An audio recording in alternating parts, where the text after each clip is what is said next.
India's blue economy for the shipping sector as well. Well, talking about the food and drinks, European countries would probably have more access to the Indian market, and vice versa. As far as wine and alcohol, beer, olive oil, juices, biscuits, pasta, fruits and meat. But of course, if in dairy and agriculture is the protected market for India, for you it is the rice, sugar and the beef sector, so which India would be restraining from. Of course, on the second point, what really I feel is the automobile segment. Of course, not much price cuts to be expected because 95% of the manufacturing happens in India. But yes, overall it's a nice gesture for both the countries to actually participate in the automobile space, because that's clearly helping the economy grow. So yes, these 3 to 4 sectors are the key beneficiaries, and subsequently the business owners and the business industries would be meeting and discussing what actually how to implement it. As my colleague Aishwarya was also pointing out, that these implementation would take time because it has to be ratified by the houses of parliament for this country, and of course with the mid 2028 or end 2027 we expect for the whole FTAs to start kicking in, and of course the benefits and the actions should be coming in by then only. Right, of course. And also the idea is to ensure that all the shocks that we have been experiencing for past few months in the global economy, and as our government has been saying, the global order as well, that needs to be kind of, the shocks need to be removed, the impact needs to be eased. So meeting the business leaders and trying to find a way forward, how can that help? Very clearly, when the government and the stakeholders meet, they actually meet to solve out the issues on the table, because it's the industry, it's the businesses that would actually have to implement this on the ground. They would have to put the capital expenditure, they would have to put in the investments, and the government can only be a partner for smooth implementation and be a facilitator rather than be the investment maker. So the government would definitely try to cut the red tapeism from both the countries, be it from India to EU or from EU to India. That's what the whole agenda is all about, because these particular transactions require a lot of legal vetting, they require a lot of market access, a lot of state governments have to get involved, various countries have to get involved. So in order to clarify and just to make the process smoother and get the timelines from the businesses to the respective governments, this is what the whole point of discussions would be, and how much each company industry would be benefiting or having some disappointments, that could probably be exchanged. Right. Chetan and Aishwarya, do stay on with us. So clearly, as this business forum is underway, there is more news coming in. Let's hold on for a second and look at it.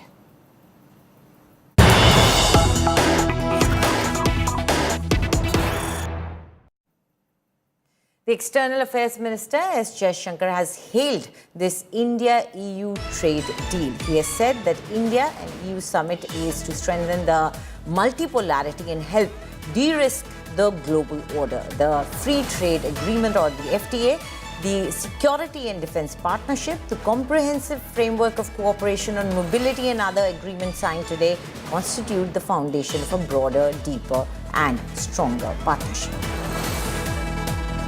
And joining us now is India Today's Aishwarya Paliwal. Aishwarya, decode this statement for us, because it does have a lot of, keywords, taglines. Do try and explain to the common man what is Dr. S. Jaishankar trying to say. Well, one thing that, we are seeing coming in from the External Affairs Minister, Dr. S. Jaishankar, very, very clearly, he's speaking about the fact that there was a need, and both India as well as the European Union, they could both sense that there was actually a need, that there has to be a broader framework. And we also, saw how globally there was a call that there at the moment needs to be newer markets, solid markets, and also a framework that spans not just in India, not just in European Union, but across the globe. So that is something that we will see going forward from here. He's in fact hailed this. The top ministers of the BJP also, they have hailed it, and they have very categorically said that what we now need to do is to make sure that we march forward, both India and the European Union. And we also heard, how there have been calls that have been made by the European nations to India, especially with regards to what's happening in Ukraine. So making sure that they march together for better for a better world and also for peace. That is something that we have seen coming in. And this is, a tweet coming in from the External Affairs Minister S. Jaishankar, who's hailed this deal that has happened between the European Union and India. Right, Aishwarya, do stay with us as we continue with this news of the India-EU trade deal. Now, India-EU have announced the mother of all trade deals. Prime Minister Modi hailed the deal, saying the biggest ever free trade pact has been inked. He added that the pact will provide smaller Indian industries more access to EU markets and boost new opportunities. Prime Minister then hailed the India-EU partnership, saying it is for the global good. He added that the deal will stabilize the turbulent global order and that the defense pact will help in the fight against terror. European Commission President Ursula von der Leyen has also hailed the trade deal, adding that if India succeeds, the world is secure, describing India and the European Union as two giants who chose a win-win partnership. Ursula said that the deal is expected to cut around 4 billion euros in tariffs, providing a major boost to businesses on both sides and strengthening supply chains. Meanwhile, European Council President Antonio Costa thanked Prime Minister Modi for his warm hospitality and said he is proud of his Indian roots. He also lauded the Indian economy. हमने strategic technology से लेकर clean energy, digital governance से लेकर development partnership, हर क्षेत्र में सहयोग के नए आयाम स्थापित किए हैं। इन्हीं उपलब्धियों के आधार पर आज की समिट में हमने समाज के सभी वर्गों को लाभ पहुंचाने वाले कई निर्णय लिए हैं। फ्रेंड्स, आज भारत ने अपने इतिहास का अब तक का सबसे बड़ा फ्री ट्रेड एग्रीमेंट संपन्न किया है। आज 27 तारीख है। ये सुखद संयोग है कि आज ही के दिन यूरोपियन यूनियन के 27 देशों के साथ भारत ये एफटीए कर रहा है। यह एक ऐतिहासिक समझौता हमारे किसानों, हमारे छोटे उद्योगों, इसके यूरोपियन मार्केट तक पहुंच आसान बनाएगा, मैन्युफैक्चरिंग में नए अवसर पैदा करेगा और हमारे सर्विसेज सेक्टर के बीच सहयोग को और प्रबल करेगा। इतना ही नहीं, यह एफटीए भारत और यूरोपियन यूनियन के बीच इन्वेस्टमेंट को बूस्ट करेगा, नई इनोवेशन पार्टनरशिप बनाएगा और वैश्विक स्तर पर सप्लाई चेन को मजबूत करेगा। यानी यह सिर्फ ट्रेड एग्रीमेंट नहीं है, यह साझा समृद्धि का नया ब्लूप्रिंट है। हम साथ मिलकर आईमैक कॉरिडोर को ग्लोबल ट्रेड और सस्टेनेबल डेवलपमेंट की एक प्रमुख कड़ी के रूप में स्थापित करेंगे। फ्रेंड्स, आज ग्लोबल ऑर्डर में बड़ी उथल-पुथल है। ऐसे में भारत और यूरोपियन यूनियन की साझेदारी अंतर्राष्ट्रीय सिस्टम में स्थिरता को मजबूती देगी। इस संदर्भ में आज हमने यूक्रेन, पश्चिमी एशिया, इंडो पैसिफिक सहित कई वैश्विक मुद्दों पर विस्तार से चर्चा की। मल्टीलेटरलिज्म और इंटरनेशनल नॉर्म्स का सम्मान हमारी साझी प्राथमिकता है। हम एक मत है कि आज के चैलेंजेस का समाधान करने के लिए ग्लोबल इंस्टीट्यूशंस का रिफॉर्म अनिवार्य है। Prime Minister Modi, dear friend, 1 year ago the full College of Commissioners came to India. You mentioned it. And this is also a very special memory for me. It showed the seriousness of our intent and the strength of our commitment. Today we reap the fruits of that commitment with our historic summit. And let me start with trade. Prime Minister, distinguished friend, we did it. We delivered the mother of all deals. We are creating a market of 2 billion people, and this is the tale of two giants, the world's second and fourth largest economies, two giants who choose partnership in a true win-win fashion. A strong message that cooperation is the best answer to global challenges. This trade will integrate further our supply chain and strengthen our joint manufacturing power. It will cut up to 4 billion euros in annual tariffs for exporters of all sizes. And it will create good jobs for millions of workers here in India and in Europe. At the same time, this agreement will build on the natural complementarity of our economies. It brings together Indian skills, services, and scale with Europe's technology, capital, and innovation. It will create levels of growth that neither side can achieve alone. And by combining these strengths, we reduce strategic dependencies at a time when trade is increasingly weaponized. We will discuss this and more at our first EU-India Business Forum later today.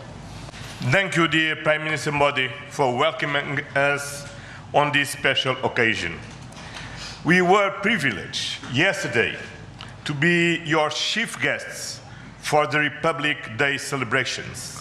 Such an impressive display of India's capabilities and diversity.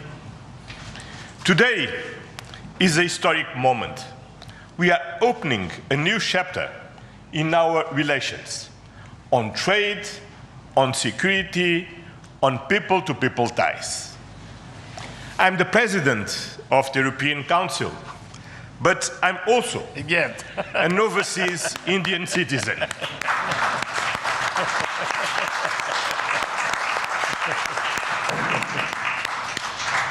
Then, as you can imagine, for me, it has a special meaning. I'm very proud of my roots in Goa, where my father's family came from. And the connection between Europe and India is something personal to me. Also because we conclude today our trade negotiations. We relaunched at the latest meeting that I had the pleasure to host in May 2021 in my previous capacity. Our summit sends a clear message to the world. At a time when the global order is being fundamentally reshaped, the European Union and India stand together as a strategic and reliable partners. Today, we are taking our partnership to the next level. As the two largest democracies in the world, we are working hand in hand to deliver concrete benefits for our citizens and to shape a resilient global order that underpins peace and stability, economic growth, and sustainable development. I would like to share three messages. First, the European Union and India must work together towards our shared prosperity and security.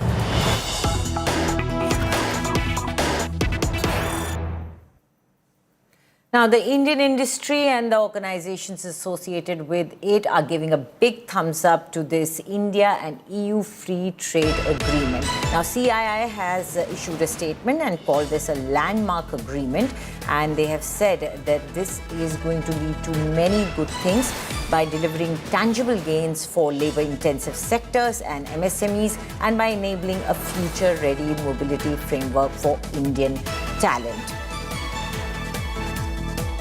And joining us now is India Today's Chetan Bhutani. Chetan, this is definitely being welcomed by the Indian industry giants and Indian industry leaders. So can you decode this statement a little bit for us. What do they really mean when they say that this is going to get tangible gains as far as labor-intensive sectors and MSME is concerned and other things?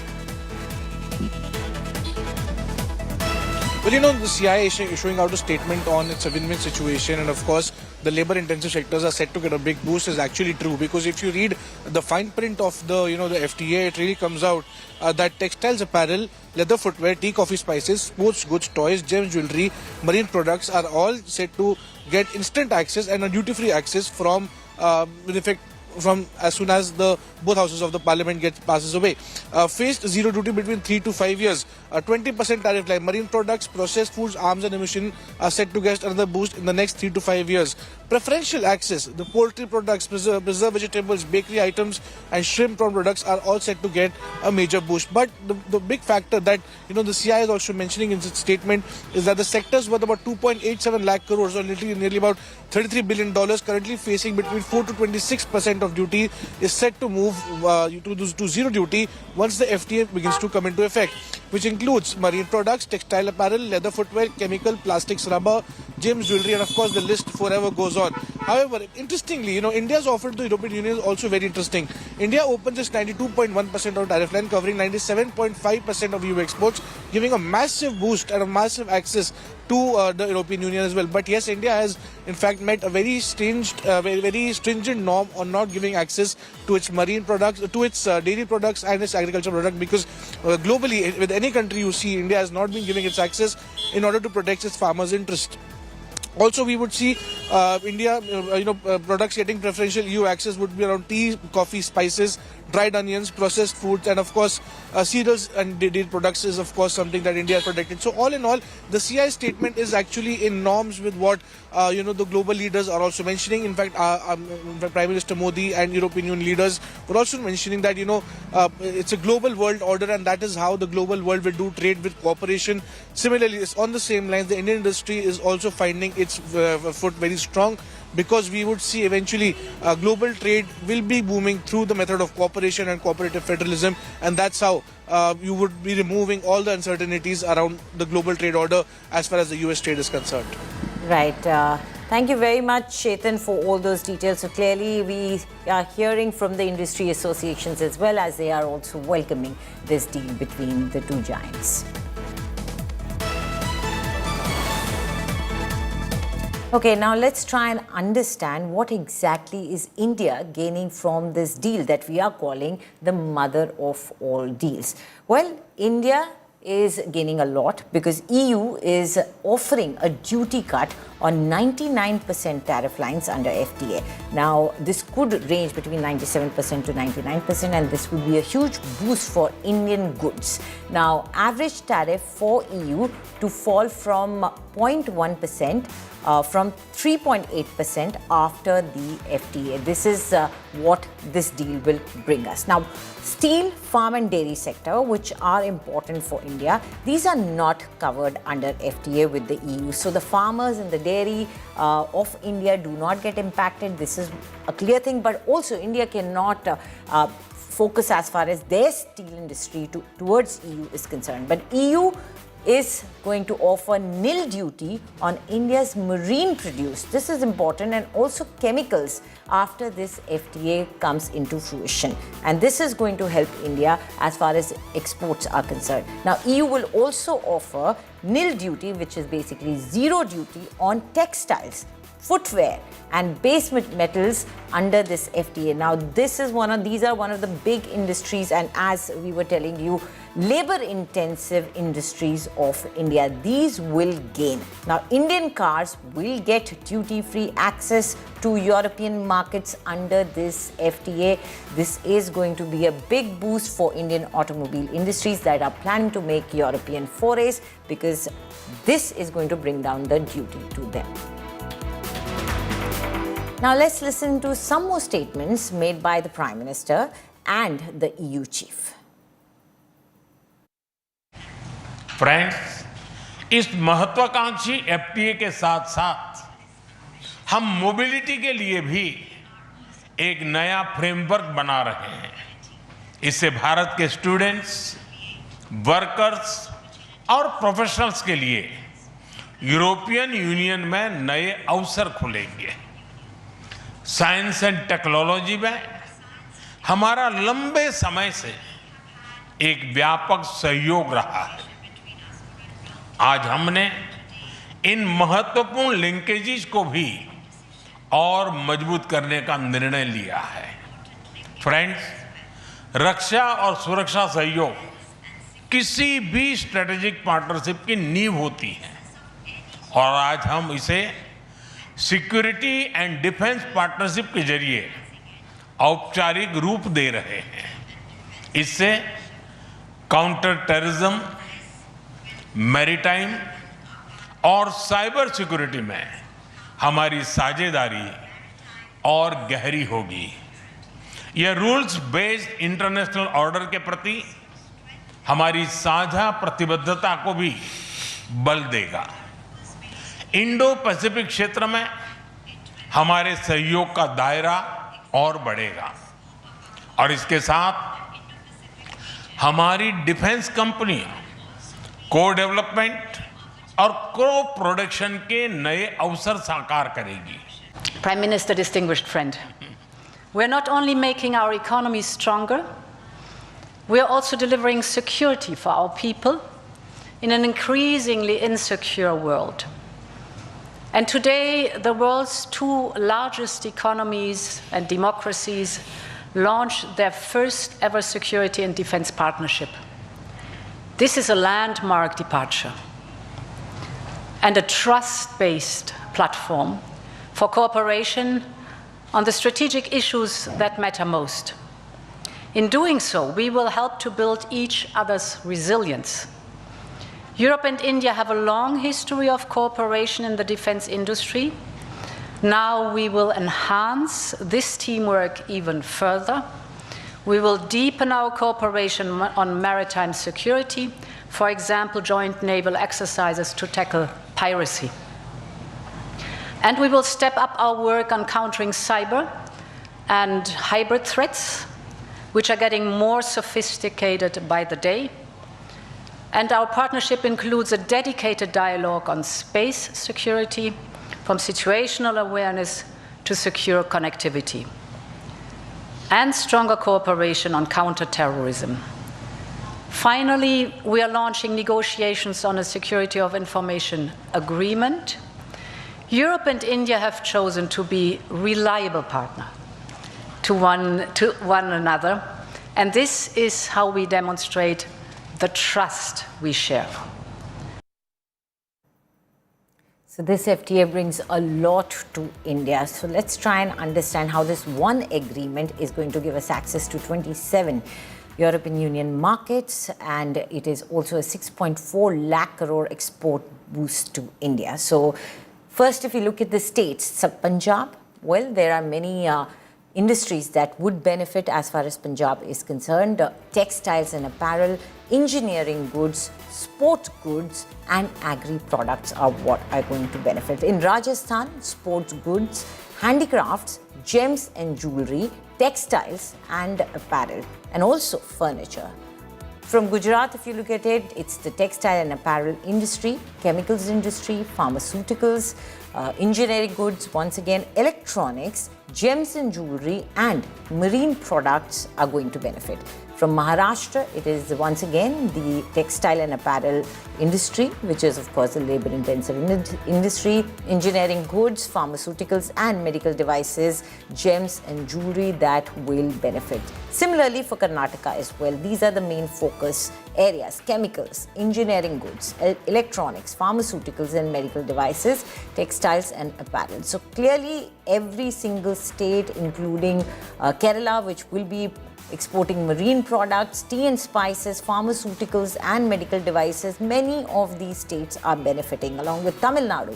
Again, textile and apparel, leather and footwear, engineering goods, electronics, plastic and rubber. Now, if you look at Assam, their important produce like tea and spices, that is going to benefit. Furniture, handicrafts, pharmaceuticals, minerals, If we come back to Uttar Pradesh, leather and footwear, which is one of their main industries, that will benefit. Furniture, handicrafts, electronics, agri-products, these are the industries that are going to benefit.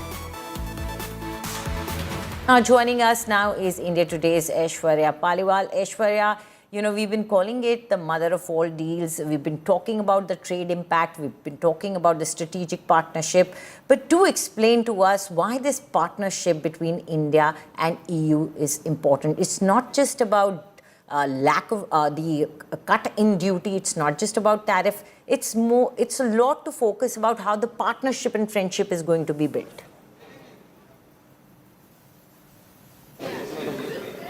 Well, Anjali, let me just break it down for you. We have seen exactly what has happened over the past 1 year. The way in which the US and the US president and the US administration was slapping tariffs left, right and center. There was an unease that the entire world was feeling. And because of that unease, there were conversations that were happening. If we speak about India and China, they were having a conversation. If we speak about India and Russia, we had Vladimir Putin and, his historic visit to India. And now we are seeing this trade deal which has now been signed. So one thing that the major economies of the world understood is that they need new blocks, they need new safeguards, they also need new trade deals. With regards to India and the European Union, this is something which was in the works over the past many years. Almost 2 billion people will be directly impacted by this. So this is the claim of the European Union as well as of the government. So you can very clearly see what exactly is happening, making sure that they open new markets, making sure India gets what it deserves, and European Union also gets access to the world's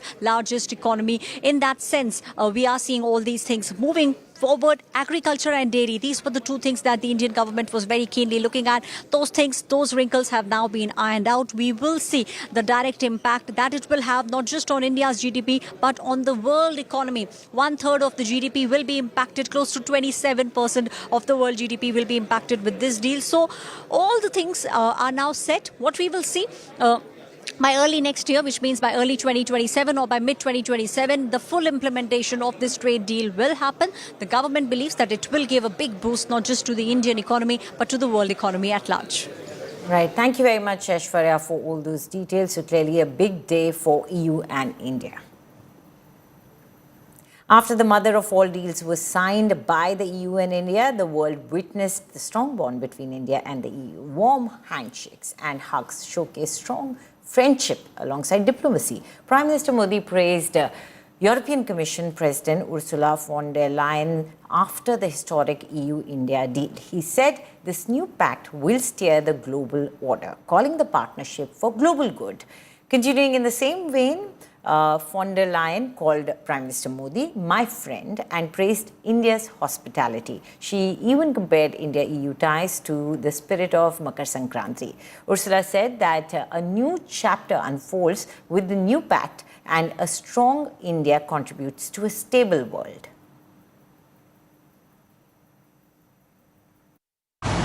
Two weeks ago, India marked Makar Sankranti. It's the beginning of Uttarayan, the sun's northward journey. From darkness to light, from stillness to growth, from what was to what can be. And that is what makes our summit so unique and timely. The time is right for renewal, for fresh momentum, and for opening a new chapter in EU-India friendship. And this is exactly what we have achieved together today. अपने दो करीबी मित्रों president Costa और president fawn डर lion का इस अभूतपूर्व भारत यात्रा में स्वागत करते हुए मुझे बहुत खुशी हो रही है।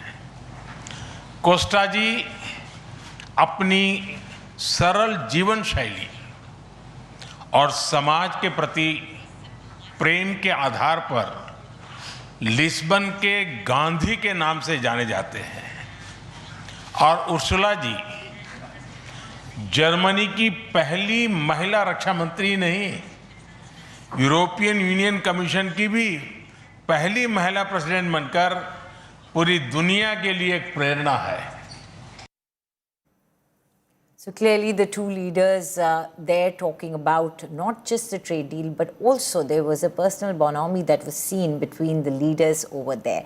It is extremely important for our country that this trade deal has been signed, but not just for our country, also for European Union. The pressures, the global pressures that European Union has been facing, India could prove to be a partner that could help relieve that pressure. And India is looking at it in long term. So is European Union. This, as Prime Minister Modi also clearly stated, is going to help put the global order also in a stable way. Now, let's try and understand that how is this going to impact us, you and me, the consumer? Well, what gets cheaper in India? Let's try and understand. For those who enjoy occasional wines, well, the tariff on the wine is going to be cut. Now that is 20 to 30%. Now this is a huge drop in the cost of all those French wines if you're interested in that. Now tariffs on cars will go down to 10% gradually. This is what is expected, that the cars which are European, they will come down as far as their prices are concerned. Now tariffs on beer, which is again the brands which are originating from Europe, these will come down by 50%. That's a huge cut. Now, tariffs on spirits will also go down by 40%. So clearly there are huge cuts in some of the products. Now, surgical products, remember there are many that are brought into country and are extremely crucial. Well, the tariff on that is going to be completely eliminated. So healthcare cost, long term, can be impacted. Tariffs on chemicals to be eliminated. This is another big important thing because chemicals used in many industries could impact the cost of many products. And now let's listen to what the Commerce Minister is speaking about.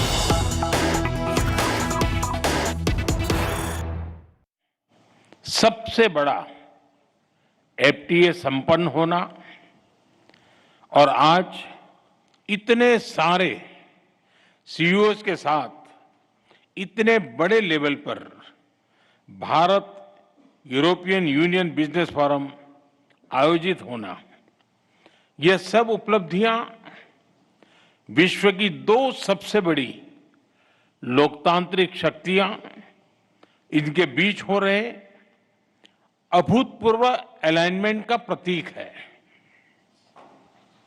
Friends, यह alignment कोई accident नहीं है। Market economies होने के नाते हमारे साझा मूल्य हैं।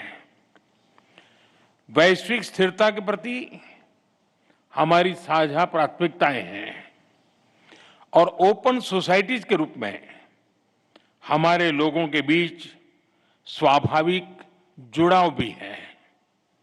इसी मजबूत आधार पर हम अपनी साझेदारी को नई ऊंचाई दे रहे हैं। हम इसे विश्व की सबसे प्रभावशाली साझेदारियों में से स्थापित कर रहे हैं और इसके नतीजे भी हमें साफ दिख रहे हैं। पिछले 10 वर्षों में हमारा व्यापार 2 गुना होकर 180 बिलियन यूरो तक पहुंच गया है। भारत में 6000 से अधिक यूरोपीय कंपनियां काम कर रही हैं। यूरोपियन यूनियन से भारत में 120 बिलियन यूरो से अधिक का निवेश है। भारत की 1500 कंपनियां यूरोपियन यूनियन में मौजूद है और वहां भारतीय निवेश लगभग 40 बिलियन यूरो तक पहुंच चुका है। आज भारत और यूरोपियन कंपनीज के बीच R&D, मैन्युफैक्चरिंग और सर्विसेज हर क्षेत्र में गहरा सहयोग है और आप जैसे बिजनेस लीडर्स इसके कर्ता भी हैं और लाभार्थी भी। फ्रेंड्स, अब समय है कि हम इस साझेदारी को whole of the society partnership बनाएं। इसी सोच के साथ हमने आज एक व्यापक एफटीए पूरा किया है। इससे भारत के लेबर इंटेंसिव उत्पादों को यूरोपियन यूनियन मार्केट में इजी एक्सेस मिलेगा। इसमें विशेष तौर पर textile, James and jewellery, auto parts और इंजीनियरिंग गुड्स शामिल हैं। फ्रूट्स, वेजिटेबल्स, प्रोसेस्ड फूड और मरीन प्रोडक्ट उसमें नए अवसर बनेंगे। इसका सीधा लाभ हमारे किसानों को, हमारे मछुआरों को मिलेगा। हमारे सर्विस सेक्टर को भी इससे फायदा होगा। विशेष रूप से आईटी, एजुकेशन, ट्रेडिशनल मेडिसिन और बिजनेस सर्विस लाभान्वित होंगे। फ्रेंड्स, आज ग्लोबल बिजनेस में बड़ी उथल-पुथल है। हर कंपनी अपनी मार्केट स्ट्रेटेजी और पार्टनरशिप को नए सिरे से देख रही है। ऐसे समय में यह एफटीए बिजनेस जगत के लिए एक साफ और सकारात्मक संदेश है। यह दोनों पक्षों की बिजनेस कम्युनिटी के लिए सक्षम, भरोसेमंद और फ्यूचर ओरिएंटेड पार्टनरशिप बनाने का स्पष्ट निमंत्रण है। मुझे पूरा विश्वास है कि आप सभी इस एफटीए के अवसरों का पूरा लाभ उठाएंगे। फ्रेंड, भारत और यूरोपियन यूनियन की कई प्राथमिकताओं की उसको आपके बिजनेस पार्टनरशिप के भी लाभ मिल सकता है। मैं इस संदर्भ में 3 प्राथमिकताओं की बात करूंगा। पहला, आज विश्व में व्यापार, टेक्नोलॉजी और क्रिटिकल मिनरल्स को वेपनाइज किया जा रहा है। हमें साथ मिलकर अपनी निर्भरताओं को डी रिस्क करने की आवश्यकता है।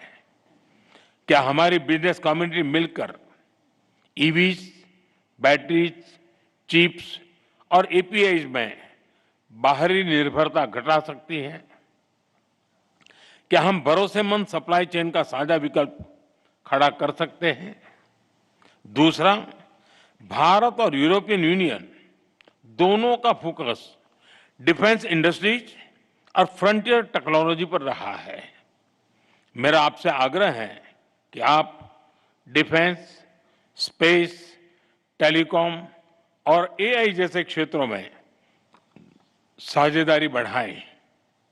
तीसरा, एक क्लीन एंड सस्टेनेबल फ्यूचर दोनों की प्राथमिकता है। ग्रीन हाइड्रोजन से लेकर सोलर एनर्जी और स्मार्ट ग्रिड, हर क्षेत्र में हमें ज्वाइंट रिसर्च और इन्वेस्टमेंट बढ़ाना चाहिए। दोनों इंडस्ट्रीज को मिलकर स्मॉल मॉड्यूलर रिएक्टर्स और सस्टेनेबल मोबिलिटी पर भी काम करना चाहिए। इसके साथ साथ वाटर मैनेजमेंट, सर्कुलर इकोनॉमी और सस्टेनेबल एग्रीकल्चर, हर क्षेत्र में मिलकर सॉल्यूशंस डेवलप करने चाहिए। फ्रेंड, आज के इन ऐतिहासिक निर्णयों के बाद अब विशेष जिम्मेदारी आप सभी पर है। अब अगला कदम बिजनेस कम्युनिटी को उठाना है। The ball is on your court. आपके आपसी सहयोग से ही हमारी साझेदारी, ट्रस्ट, रीच और स्केल मिलेगा। आपके प्रयासों से हम शेयर्ड प्रॉस्पेरिटी हासिल कर पाएंगे। आइए हम अपनी अपनी क्षमताएं जोड़ें और पूरी दुनिया के लिए ग्रोथ का डबल इंजन बने। बहुत बहुत धन्यवाद।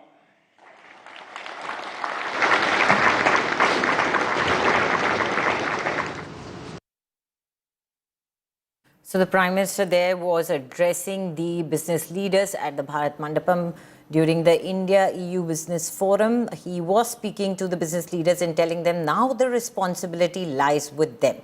They're the ones who will take this forward. And it is true practically, it is the industry, it is the business leaders who will be taking and executing and making it a ground reality as far as the free trade agreement is concerned.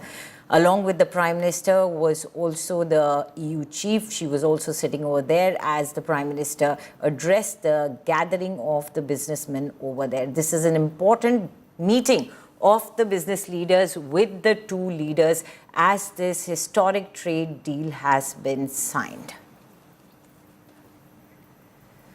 Now, amidst all this, US has gone ballistic over India and EU trade deal. US Treasury Secretary Scott Bessent has said that EU is funding war against themselves. He accused European buyers of indirectly funding the Russia-Ukraine war by purchasing oil products refined in India from Russian crude, even as the US targeted New Delhi with tariffs. Speaking to US media, Bessent defended Trump administration's decision to impose steep tariffs on Indian goods, arguing that European governments are undermining their own security stance through continued energy trade. Now, Bessent's remarks came as New Delhi and Brussels formally announced the conclusion of negotiations on a comprehensive free trade agreement at a high-level summit today. The U.S. has made much bigger sacrifices than the Europeans have. We have put 25% tariffs on India for buying Russian oil. Guess what happened last week? The Europeans signed a trade deal with India. The U.S. has made much bigger sacrifices than the Europeans have. We have put 25% tariffs on India for buying Russian oil. Guess what happened last week? The Europeans signed a trade deal with India. So these comments from the US are coming while India and EU are signing a historic trade agreement. Remember, it's all about trade. It's all about tariffs. It's all about the global order that is emerging in the world right now. And this is exactly what India and EU are trying to offset. Long negotiations, many decades gone in negotiating, but as the world order changes, it seems that the two giants have managed to come to a common ground. And all this is slightly uncomfortable for the US, and the US has chosen to express it. This is not a new rhetoric that US has used about the European nations funding the war against themselves as they choose to buy energy and energy products from India. They have said this before as well, as they had imposed tariffs on India for buying Russian energy and Russian oil. Remember, Europe has been one of the biggest buyers of that refined oil and products of the Russian oil that have come via India ever since the Ukrainian war has had started. But after the tariffs, India had been gradually scaling down their imports from Russia. But the question is, why is this being touted, being tom-tommed at this point right now, this very juncture? Well, it's important to understand that this trade deal could be making America, US slightly uncomfortable, as we have heard that two big giants are going to come together, a large market is going to open for each other, and GDPs, massive GDPs are going to be contributing to each other. This is what is probably, which is upsetting America. America that is trying to create a global order, probably where America is the top apex predator. But that doesn't seem to be sitting well with the European Union, which has been a long-time ally of the America, but now feels alienated. It feels humiliated at many fronts. And that is when the FTA, the trade negotiations between US and India seems to be also stalled. That is when this trade deal is coming through, and it is extremely crucial. India has been working with US for a very long time, trying to get a deal which is acceptable to both of them, but both the countries still now have not managed to come to common ground. And this is what has now led to the US to make comments and remarks amid the two giants, the EU and India, signing their own deal. Well, that's all we have for you in this bulletin. It's time for a short break now. On the other side, we'll bring you more news and updates. So stay tuned.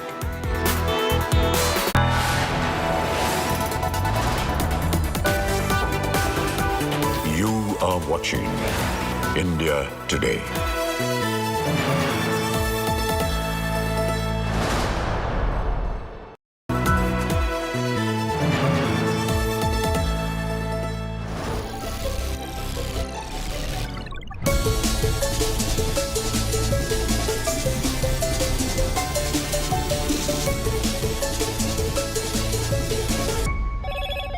Hello, Moto.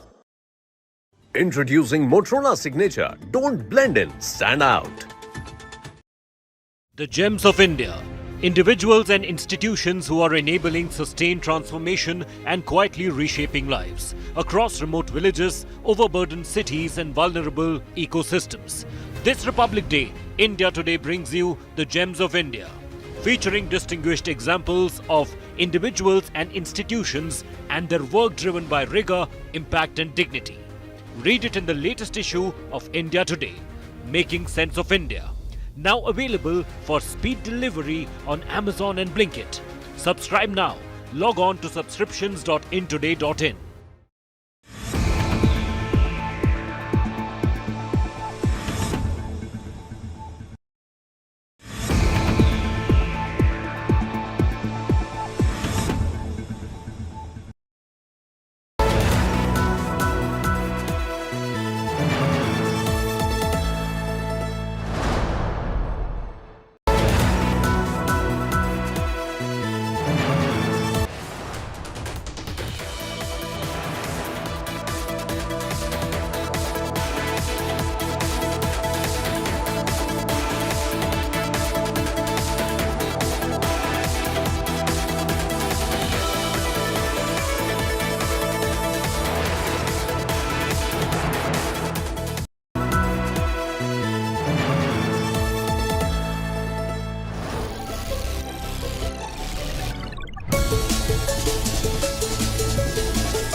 Hello, Moto.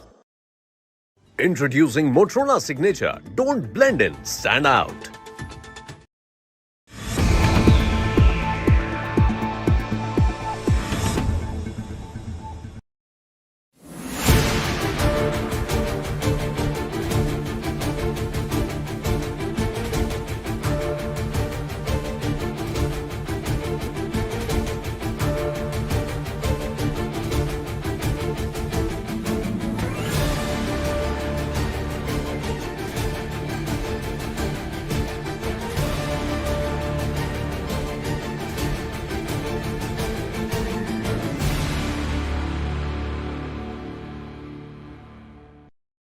Hi, I'm Sana. Here's your weather update. Daily maximum 21 and minimum 11 degrees. Mumbai maximum 25 and minimum 23 degrees. Kolkata maximum 29 and minimum 16 degrees. Bengaluru maximum 28 and minimum 18 degrees. Chennai maximum 27 and minimum 23 degrees. Hyderabad maximum 29 and minimum 18 degrees.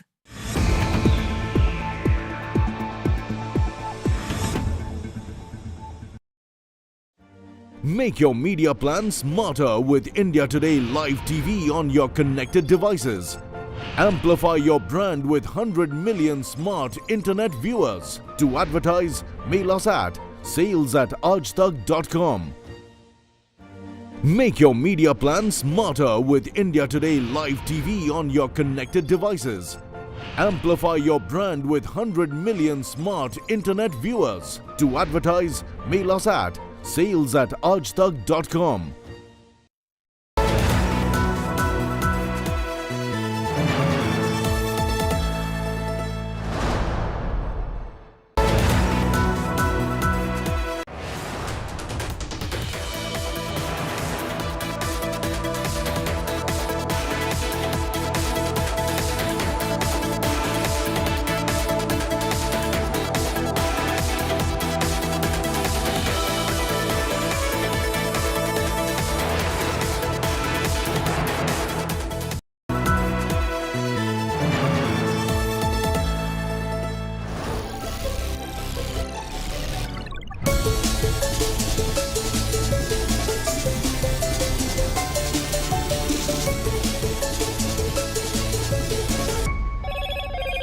Hello, Moto. Introducing Motorola Signature. Don't blend in, stand out.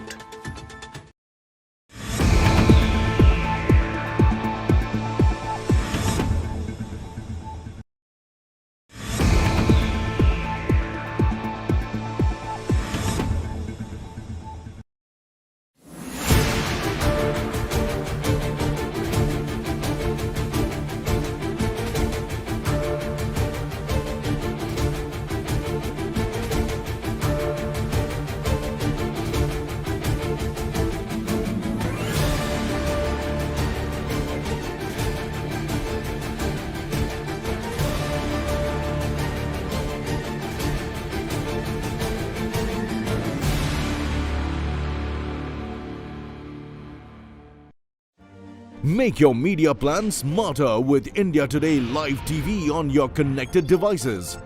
Amplify your brand with 100 million smart internet viewers. To advertise, mail us at sales@aajtak.com. Make your media plan smarter with India Today Live TV on your connected devices. Amplify your brand with 100 million smart internet viewers. To advertise, mail us at sales@aajtak.com.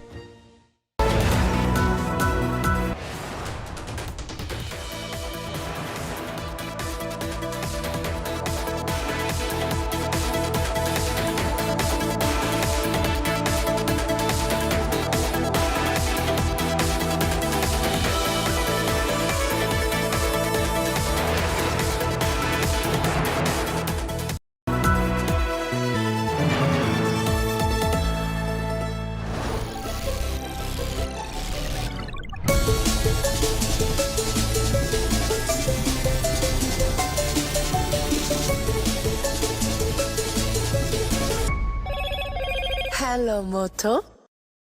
Introducing Motorola Signature. Don't blend in, stand out.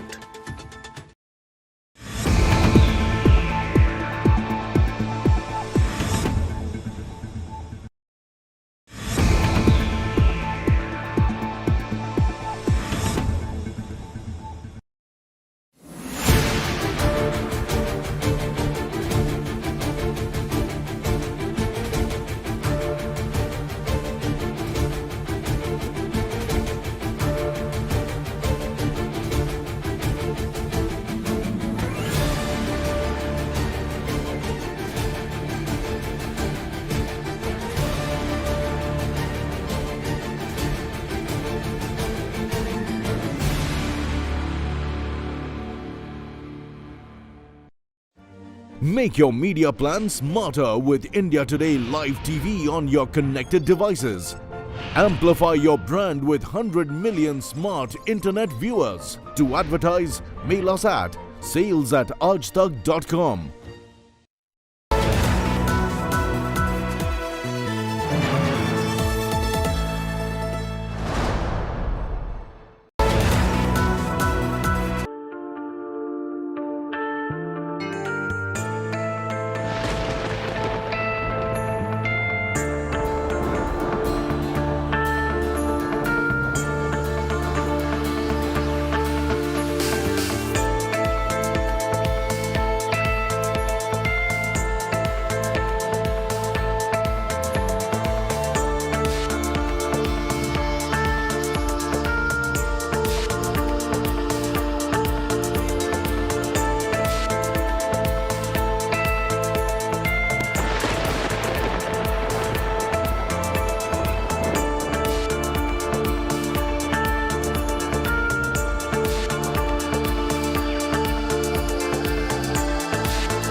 One deal, a new global playbook.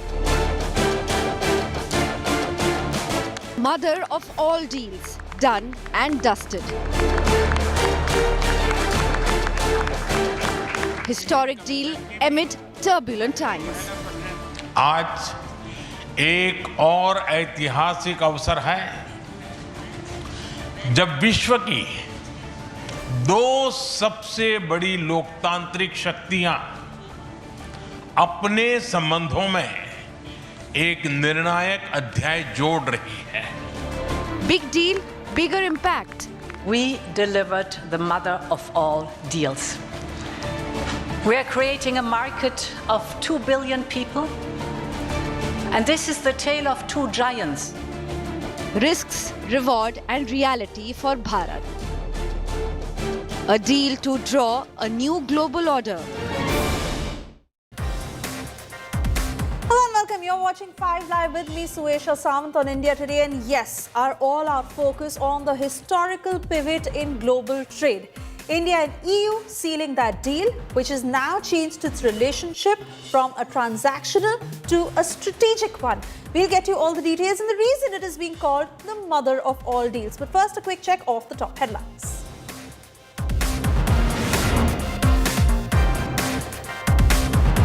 The historic India-EU trade deal that has been sealed, EU Chief Ursula says mother of all deals delivered. Prime Minister Modi hails India-EU ties for global good, asserts deal will stabilize turbulent world order.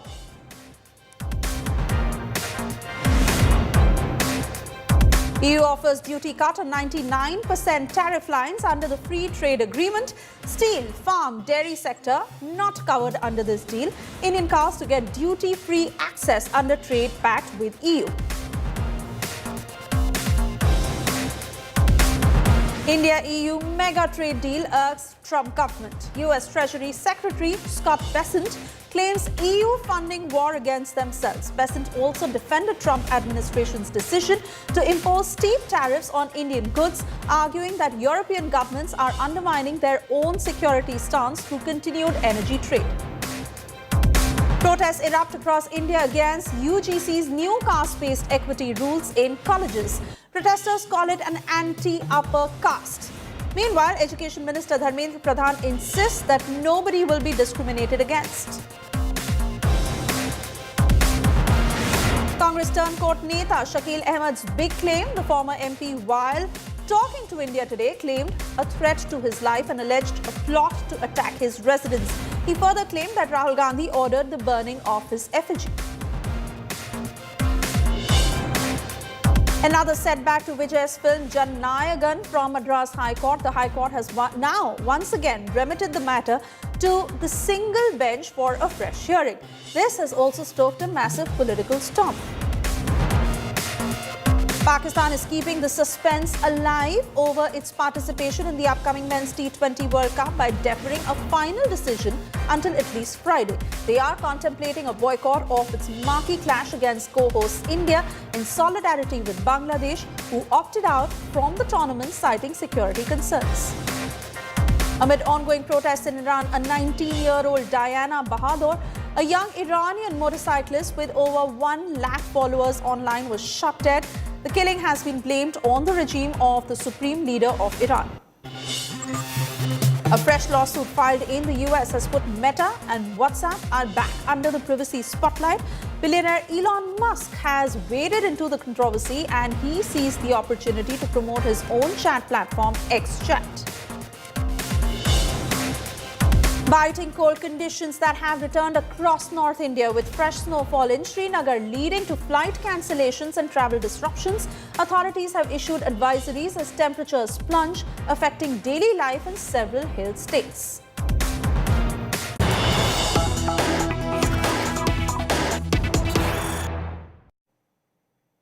And well, Commerce Minister Piyush Goyal, who's holding a special briefing on the mega EU-India FTA. First, let's listen in to what Vikram Misri has to say. In fact, consisting of European Union military staff and the European Union naval operations, Atalanta and Aspidus, representatives from both of these operations participating in the Republic Day parade. The EU leaders also joined Rashtrapati ji and Prime Minister in the evening at the at-home reception at Rashtrapati Bhavan. Today, Presidents Costa and von der Leyen and Prime Minister Modi co-chaired the 16th India-EU summit. They held detailed bilateral talks, both in the restricted format and in the delegation level format. Prime Minister hosted a luncheon in honor of the visiting presidents. There were several key documents that were signed and exchanged before the leaders, including, as you have all come to know by now, the joint announcement on the conclusion of the negotiations of a landmark and historic India-EU free trade agreement, an equally important security and defense partnership agreement between the two sides, and an MOU on a comprehensive framework on cooperation on mobility, among others. Prime Minister and President von der Leyen also addressed the India-EU Business Forum in Bharat Mandapam, where more than 100 CEOs from both the sides participated. The Business Forum comes at a timely moment, straight in the wake of the completion of negotiations of the India-EU FTA, because we will need the businesses on the two sides to quickly translate the intention of the FTA into concrete outcomes. The Honorable Vice President of India would also be meeting with both the distinguished guests, and later today, President Costa and President von der Leyen will be calling on Rashtrapati-ji, who will also host a banquet in honor of the visiting dignitaries. Let me very quickly give you a broad context and flavor of this visit and the outcomes thereof. The outcomes are deeply strategic in nature, and I would urge you to look at each of the outcomes for its specific significance in the overall scheme of things between India and the European Union. Over the last decade, relations between India and the European Union have grown steadily. They have grown not just in scale, but in significance as well, as evidenced from the level and the frequency of contacts and engagements between the two sides. In our fast-changing world, the strategic partnership between India and the EU has a value beyond the bilateral context, particularly as we witness shifts in the global economic, technological, and strategic landscape. As the world's second and fourth largest markets, India and the EU also have very high stakes on all critical global challenges of the day, including overdependence and concentration of global manufacturing and supply chains on a limited set of geographies, an ineffective multilateral system, emerging multipolarity, and growing protectionist tendencies in different parts of the world. And therefore, as two large pluralistic democracies and open market economies, our leaders have resolved to take this very strategic partnership forward for mutual benefit and for the greater good of the global population as a whole.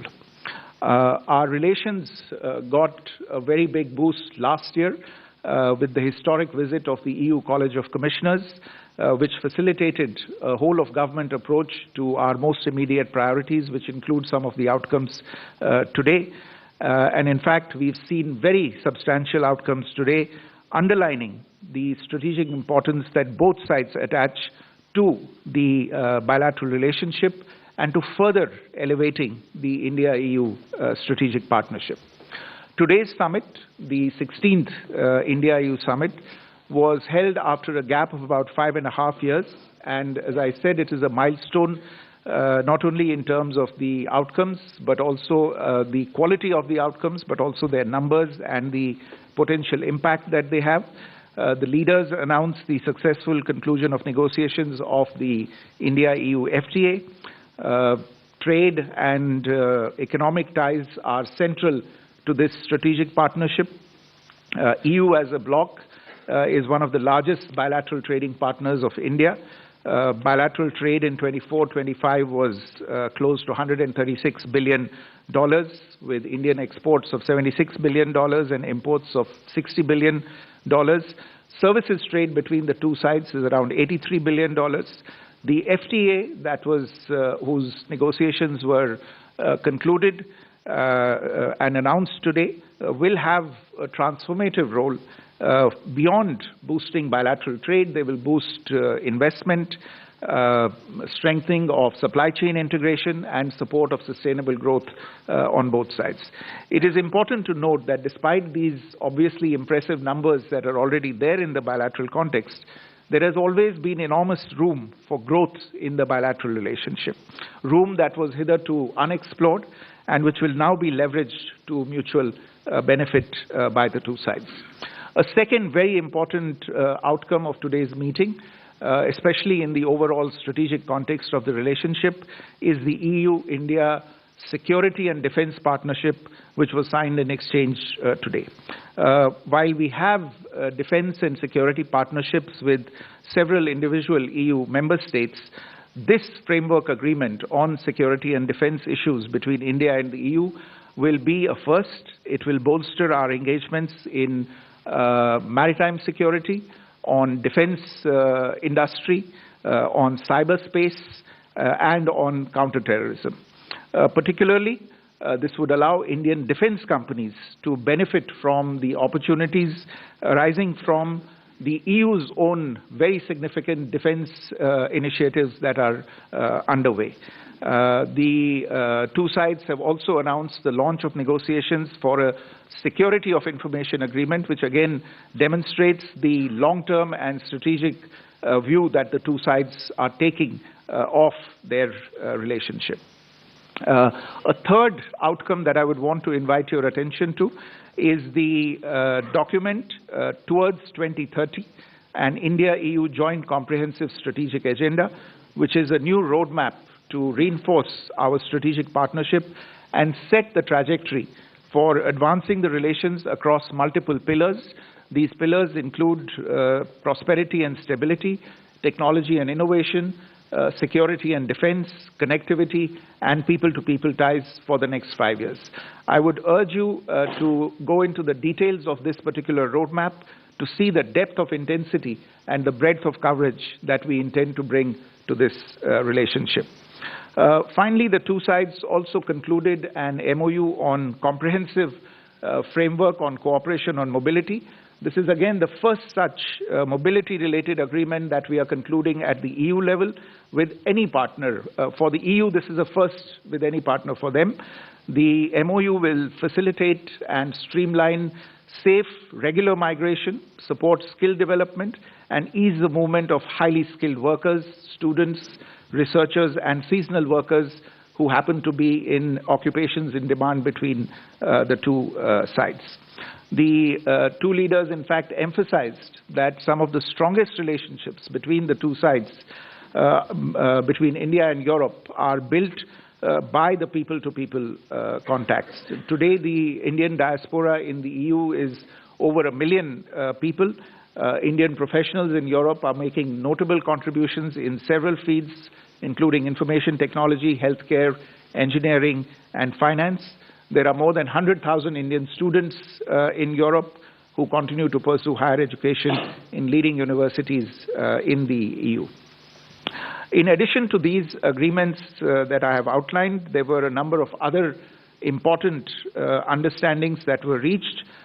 This includes the announcement of projects under the India-EU trilateral partnership, the renewal of the India-EU agreement for scientific and technological cooperation until 2030, the administrative arrangement on advanced e-signatures and seals, an MOU between the Reserve Bank of India and the European Securities and Market Authority, an administrative arrangement on cooperation in disaster risk management, and again, very, very importantly, a decision to launch exploratory talks on the association of India with Horizon Europe.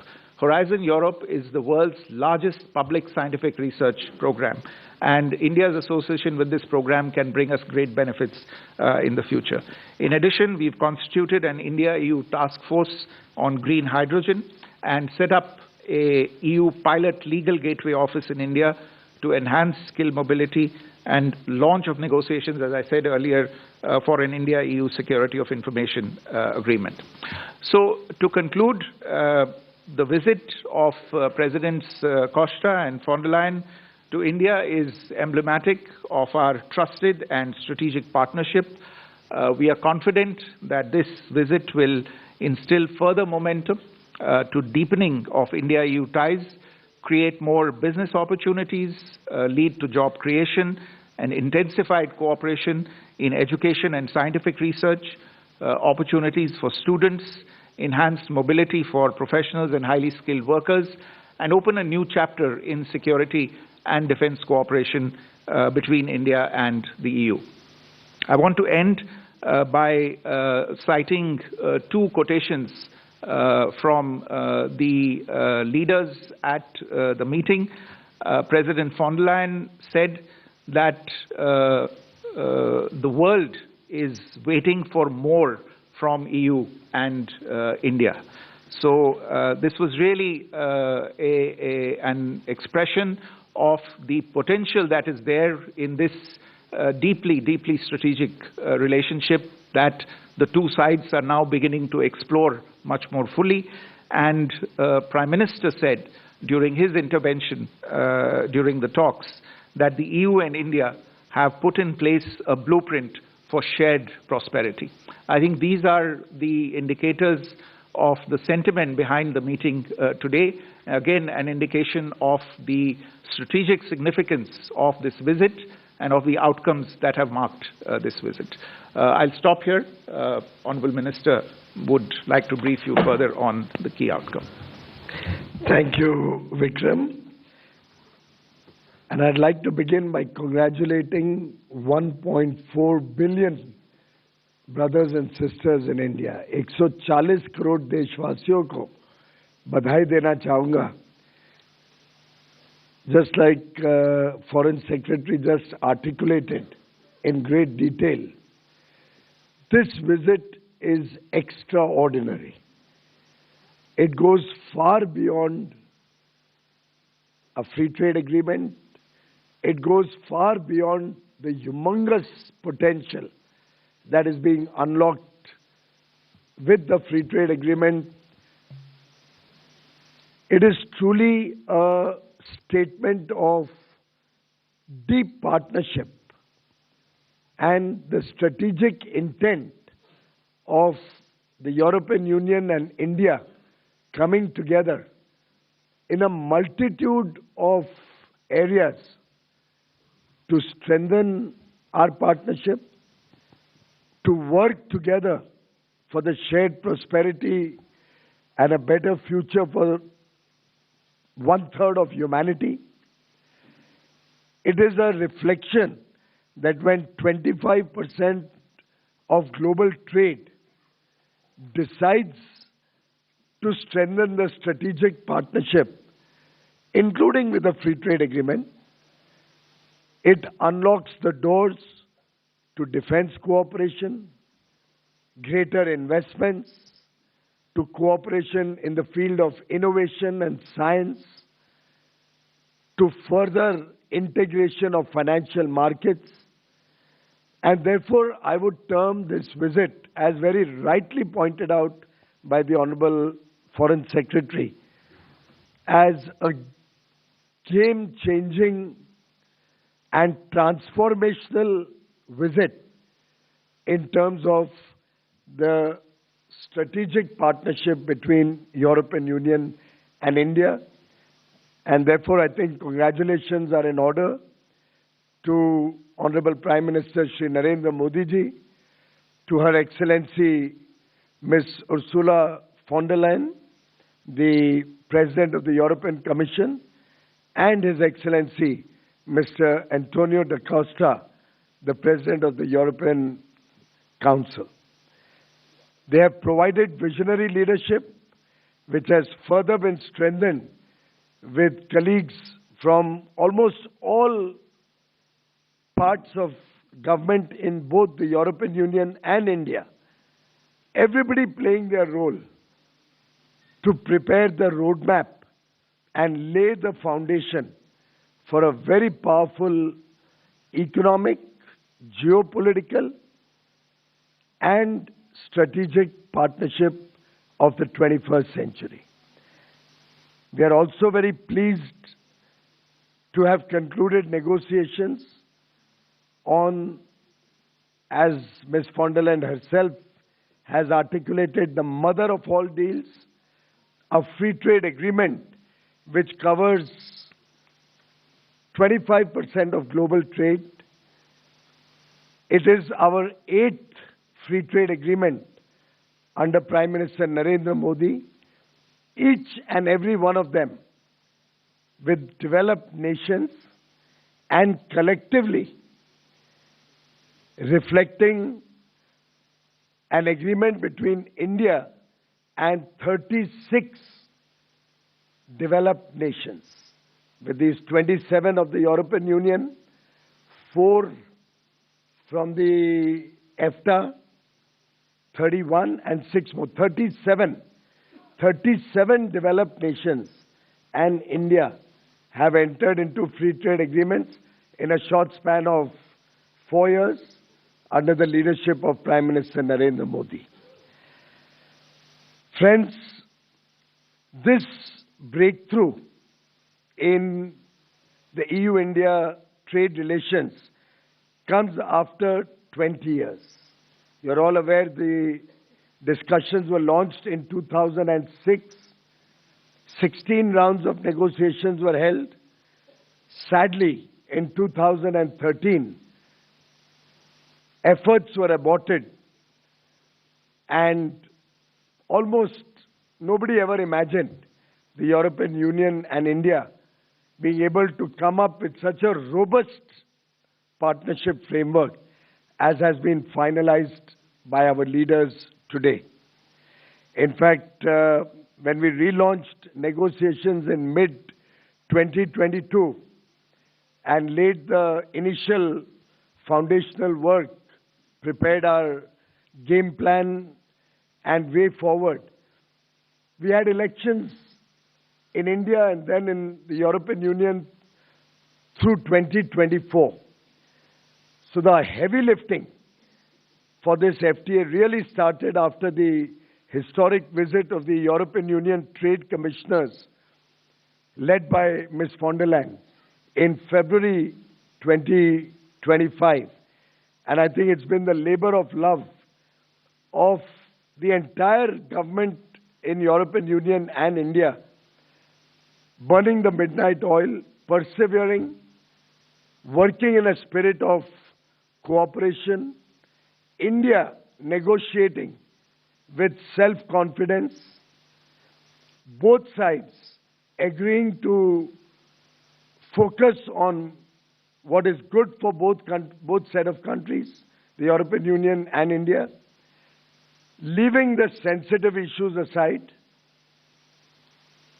and therefore coming up with a very balanced, equitable and fair free trade agreement, which is a win-win for all sections of industry, both in India and European Union, opening up plethora of opportunities for investment, opening up markets which are complementary, with India gaining access significantly in labor-intensive industries like marine products, chemicals, footwear and leather, plastic rubber goods, textiles, apparel and clothing, gems and jewelry, furniture, sports goods, toys, and the European Union industries gaining access to the large and fastest growing economy of India in innovation, technology, sectors of precision engineering, and areas where India continues to look for partnerships and technologies from across the world. Friends, This agreement covers almost 99% of the total exports that are sent from India to the European Union and about 97% plus of the total exports from European Union to India. Something which is unprecedented and reflects the strength and the depth of this agreement. We have tried to address the asymmetry in economic development between the two nations with different per capita incomes, with transitional periods, but ultimately focusing on the complementary strengths of both economies such that all 28 countries will stand to benefit. Collectively, the European Union today imports nearly $6.5 trillion worth of goods and nearly $3 trillion worth of services. India plays a very small role in that. Our total exports are currently just about 1.5% of the goods imported into Europe and barely 2.5% of the services import into Europe. With this massive opening up of opportunities, the European Union has also opened up many new sectors. India has opened up many new sectors in the services space. We can see a big thrust to the services sector. As I said, on marine products, almost 94% of the tariff lines and almost the entire value of goods that are exported are going to get duty-free access. As I said before, areas like textiles, apparel, home decor, furnishing, where India has very serious labor-intensive interests, 100% of the European market will be open for business from day one.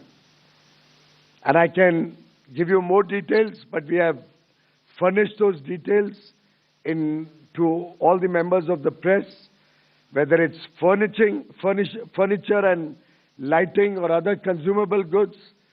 Almost all of our exports are going to get duty-free access from day one. Likewise, for toys, for sports goods, for railway components, aircraft parts, also in leather and footwear. These are areas which are of significant interest to India. Similarly, India will open its doors for greater import of auto components, automobiles,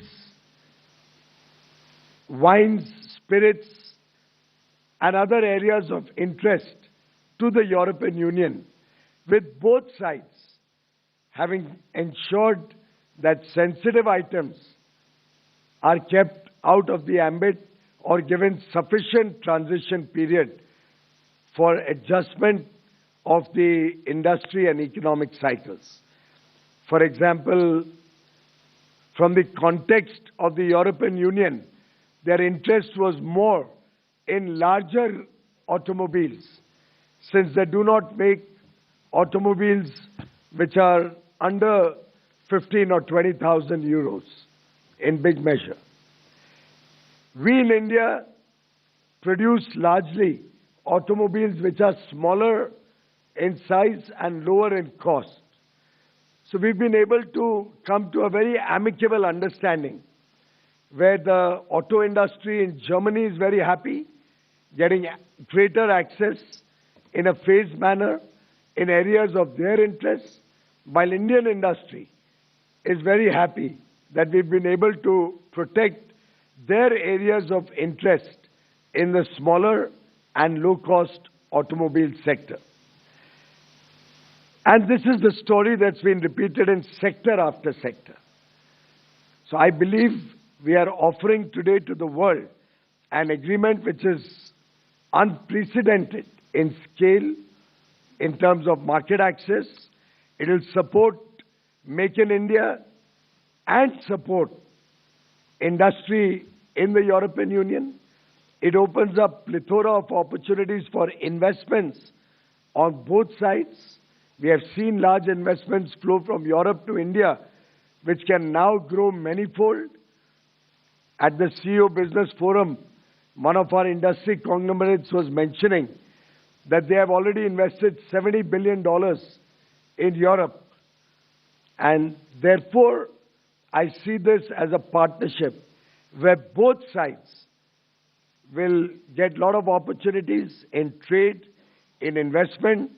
It provides stability of policy, predictability of tariffs and rates, and it provides certainty to business, which is the sine qua non to successful trade and engagement between two large economies. Europe is, of course, a $20 trillion plus economy. India, being the fastest growing large economy, will become a $30 trillion plus economy by 2047 and catch up very rapidly with the developed world. And together, we will work for the shared prosperity and better future for 2 billion people in Europe and India. Thank you very much, friends, and I look forward to a very successful journey through trade, through investments, through all the various areas articulated by Foreign Secretary, be it mobility, be it our strategic and defense partnership, be it our innovation partnership, be it our partnership on scientific discovery, research and development, being our partnership to further our interests in multilateral organizations where we work together for the good of humanity. Thank you very much. Thank you, sir. We now open the floor for some questions. Please raise your number or your hand and then I'll identify you. Can we go there? 183. And Union Minister Piyush Goyal concluding that news briefing on why this is the mother of all deals and really taking us through the details of the blueprint for inclusive global growth, as he also put out details of how this opens access to over 144 EU service subsectors and unlocks 102 Indian sectors for EU investment. While India and EU have finalized a landmark deal, the summit that highlighted more than just politics, Prime Minister Modi, Ursula von der Leyen and Antonio Costa combined friendship with diplomacy. Getting you all the details in this report.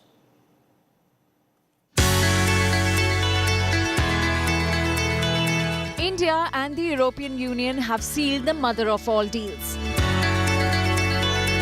And it wasn't just the agreements that made headlines. The camaraderie on display stole the show. Before the big press briefing that the globe had its eyes on, Prime Minister Narendra Modi walked alongside European Commission President Ursula von der Leyen and European Council President Antonio Costa. The trio even raised their hands together for a photo op, sending a clear signal of friendship and collaboration.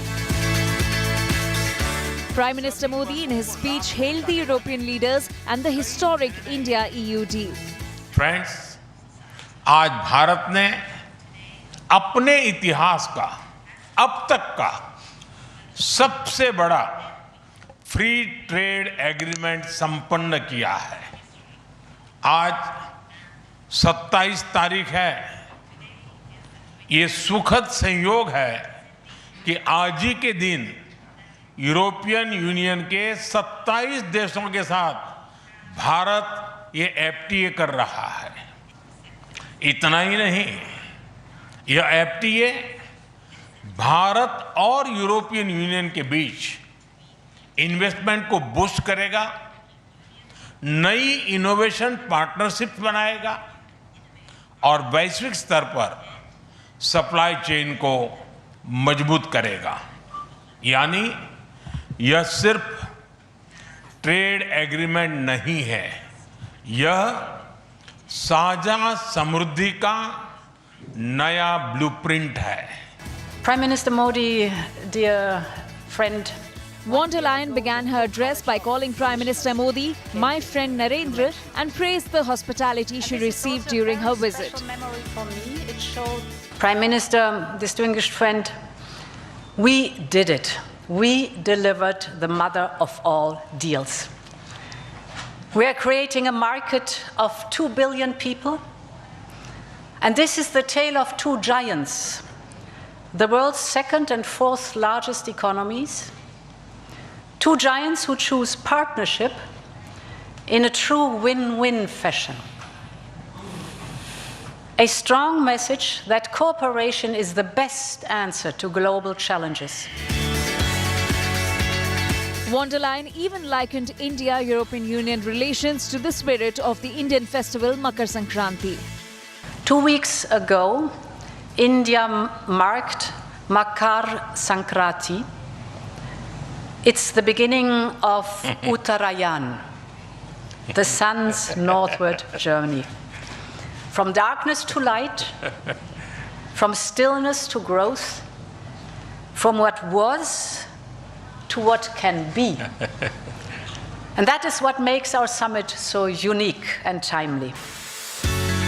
Even her wardrobe made heads turn, a striking blue bandh gala just a day after she wore a brocade bandh gala at the Republic Day parade. Meanwhile, European Council President Antonio Costa highlighted his personal ties to India. I'm the president of the European Council, but I'm also an overseas Indian citizen.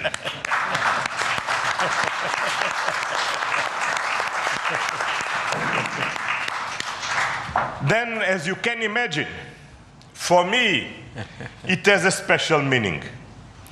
I'm very proud of my roots in Goa, where my father's family came from. And the connection between Europe and India is something personal to me. From handshakes to heartfelt words, the India-EU summit was as much about diplomacy as it was about personal rapport, proving that in international relations, a little bonhomie can go a long way sometimes. Bureau Report, India Today.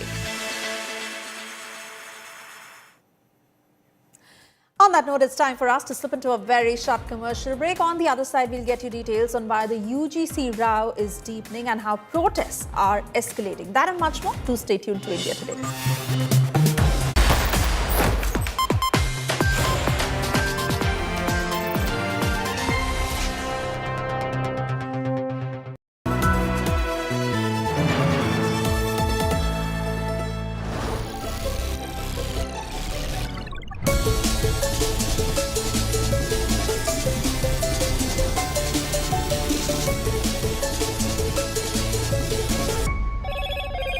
Hello, Moto. Introducing Motorola Signature. Don't blend in, stand out. In the world's most influential square mile, one network was the center of impact. The big exclusives, the definitive word. Pollution is a challenge in India. A historic first. The WEF trusted the India Today group on the official global agenda. Can India become the third largest economy? When will India get there? It's not a question of will it become it. That's a certainty that will happen. And if I put a spiritual metaphor around it, I would say it's written in the stars. Don't come to India for the short-term payback. Come with a really long term, and we are here for them. The fourth pillar of democracy debated on the global stage. Trust in the media not only should be high because we are in a trust business. We call it the AI sandwich, whereas it starts with a human, may use a bit of AI in the work process, and it then ends with a human. Even the world's most resilient leaders chose India Today Group. The India Today में हम मेहमान बन गए आज और इस मौके में हम बात करना चाहेंगे पूरे हिंदुस्तान से। हिंदी में बात करेंगे। अरे वाह! Every powerhouse chief minister pitching the India opportunity with one media group. This is the place where I have to learn and network and also implement in India. When the world's powerful speak, they speak to India today. One network, total dominance. The gold standard of journalism.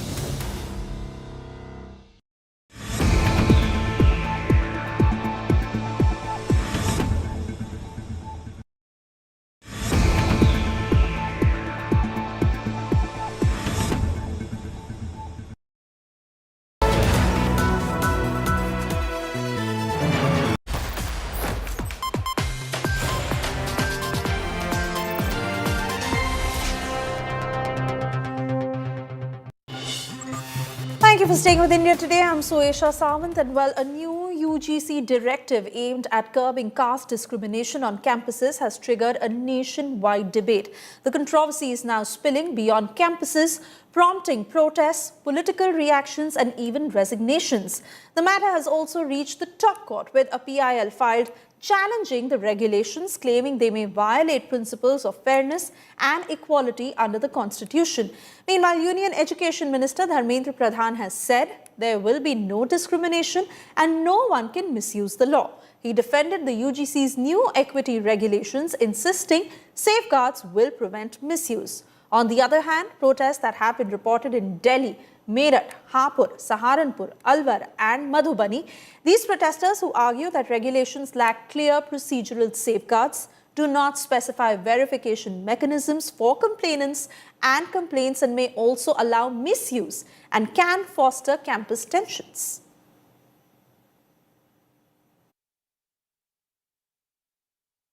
मैं एक बात बहुत विनम्रता से आश्वस्त करना चाहता हूं, किसी को उत्पीड़न होने नहीं दिया जाए, कोई भेदभाव नहीं होगा, कोई डिस्क्रिमिनेशन के नाम पे किसी को भी मिसयूज करने का अधिकार नहीं रहेगा। इसमें यूजीसी हो, भारत सरकार हो या राज्य सरकार हो, इसकी दायित्व रहेगी। मैं आश्वस्त करता हूं, उसको जो व्यवस्था हुई है, भारत की कुछ भी व्यवस्था हो, संविधान की परिधि के अंदर होगा। और ये जो विषय आई है, ये तो सुप्रीम कोर्ट की निगरानी में व्यवस्था है। अब इसका अध्ययन करना चाहिए कि कितना सामाजिक न्याय हो रहा है। 45 सेंट्रल यूनिवर्सिटियां हैं, एसटी के 1 वाइस चांसलर है, इनकी नियुक्ति का अधिकार सरकार को है, एससी के 1 है और ओबीसी के 5 हैं, यानी कि 45 में से 7 जो हैं vice chancellor SC ST OBC के, बाकी सब स्वर्ण जाति के हैं।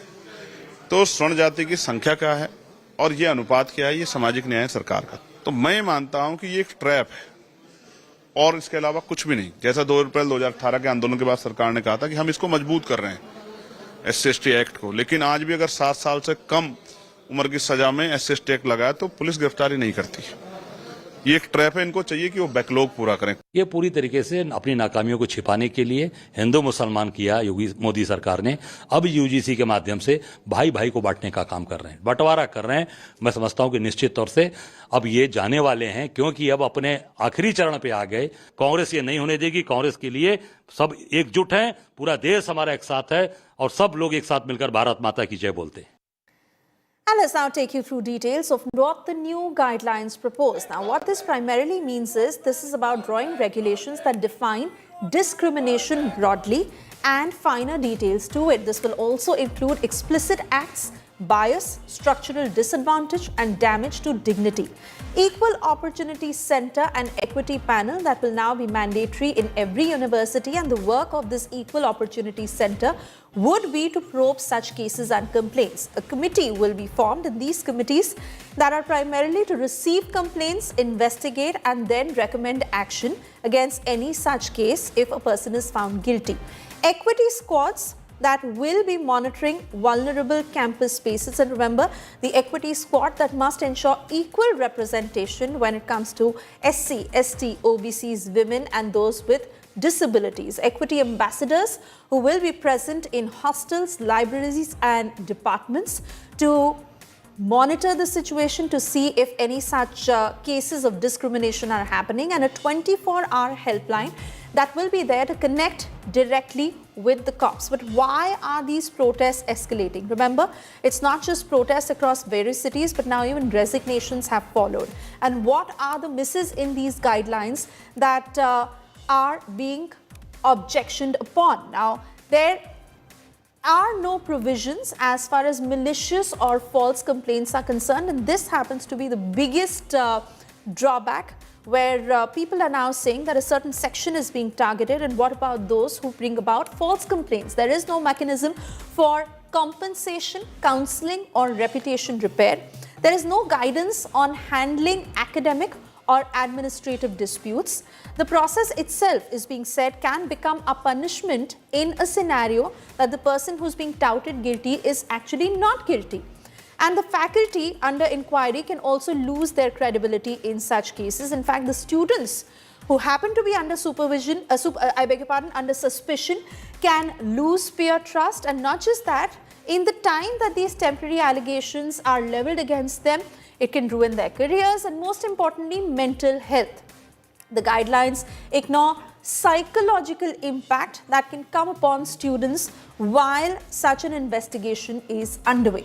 Let me take this to my colleague Samar Srivastava, who is joining us from Bareilly. He's live with us on the broadcast. Samar, thank you for joining us. And also, if you could take us through details of what the situation on the ground is like. The protests have been escalating. Now, news of resignations that have also come. Is it getting under control? Because discussions have also been underway, not of a rollback, but if any amendments are possible. See, the biggest news point from Bareilly is the resignation of City Magistrate Alankar Agnihotri. And the resignation is being given on two major points. First is the rollback for the UGC. Number two is the insult of Sanatan Dharma in the Magh Mela in Prayagraj. So these two major points have been put up by the City Magistrate, and some ironic visuals came out today at the DM office when City Magistrate himself, the man who has the responsibility for maintaining discipline in that particular office, himself was protesting 4 steps from the cabin of District Magistrate of Bareilly. So these are ironic scenes came from there. The point being raised by him in the videos we have seen so far clearly is the rollback of UGC. He says that the general caste is going to face some bad times if this particular thing gets into existence. In colleges, the general caste, especially the Brahmins, will be facing the wrath from those particular OBC or SC/ST community. So that's the major point from him. He has even submitted his resignation. UP government has suspended him for doing some kind of, for giving these kind of statements against the government. An inquiry has also been set up against him. But his thoughts are very clear. When he spoke to Industry TV, he clearly said that a phone call to the DM where one officer was in a way insulting the Brahmin community in Uttar Pradesh has also made headlines even. So it's going to be worth seeing when he'll be stopped protesting about this particular thing. We saw in the evening he went to the DM office to meet the DM, but DM was not there due to his personal issues. So we are expecting him to meet DM tomorrow because he'll be asking the DM from whom that particular call came from Lucknow, and he just needs this answer and raising the issue of UGC rollback as well. Back to you. All right, let me also take this to my colleague Anmol Bali joining us live from Delhi. Anmol, with regards to how the fire has been escalating on this particular issue, the government saying that there will be no misuse of these rules, but hard to say given how sensitive these issues can become. Now, what is the introspection happening on that front? And again, as I ask, are amendments possible? Suesha, as you know, UGC's new equity regulations have now come out, and we are witnessing protests on the streets as well as on the social media, where we are clearly seeing that hashtag roll back UGC equity regulations. And we have also seen that today hundreds of students from the Delhi University and various other colleges of the national capital gathered outside the UGC headquarters. They were demanding the rollback, or either they are also demanding rectification in this new regulation, where they are saying that this is discriminatory against the upper caste and the general category students, because there are very provisions which have been omitted from the last provision of 2013. They are clearly saying that if someone makes any false complaints against a student for the caste slurs or discrimination, and now the guy who's found making false claims or the false complaint will not be acted against him. So this is what the general caste category and upper caste students are saying on this issue. We have also went to the JNU DU, where we try to speak to the students from various categories and from the various classes. They clearly they were silent, but many students have come out and they're asking for the amplification in this. And the students have also said that in upcoming days they will be protesting, they will be hitting the streets like they have done today in national capital in Lucknow. In Bareilly also we have seen a protest where students have come up in large number, especially in the Uttar Pradesh, and in Delhi also the Swan Sena, the Karni Sena and various other right-wing outfits have clearly said that they will be demonstrating against this new UGC regulations. But various other student outfits like NSUI has welcomed this new regulation, but they have questioned about the representation. They have said that there should be a retired Supreme Court justice in the committee. On the other hand, ISA, the left-leaning student organization, have also welcomed this new regulation, but they have questioned the implementation. So yeah, the student organizations are also commenting on it, and right-wing organizations are also commenting against the new regulation. Suesha. Right, Anmol and Samarth, at the moment I want to thank you for getting us all those details as we keep a very close eye on this developing story and all that comes out. We also have to wrap this show at the moment, but do stay tuned to India Today. My colleague Akshita Nandgopal joins you on the other side on Super 6. Thank you for watching.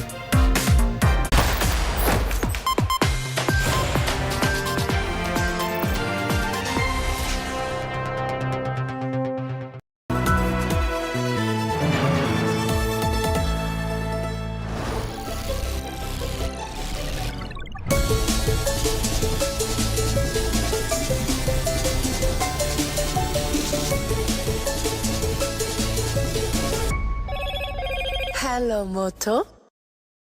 Introducing Motorola Signature. Don't blend in, stand out.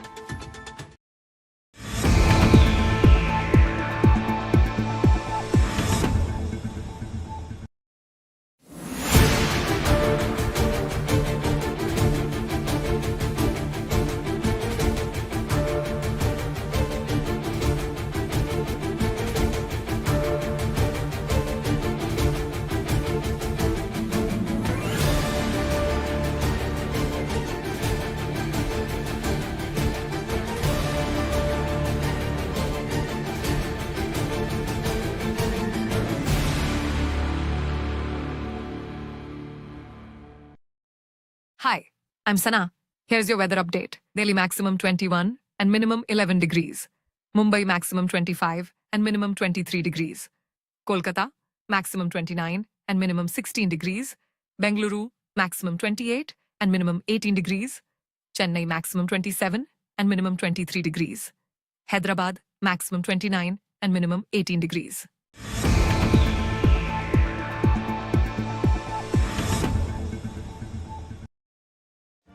Make your media plan smarter with India Today Live TV on your connected devices. Amplify your brand with 100 million smart internet viewers. To advertise, mail us at sales@aajtak.com.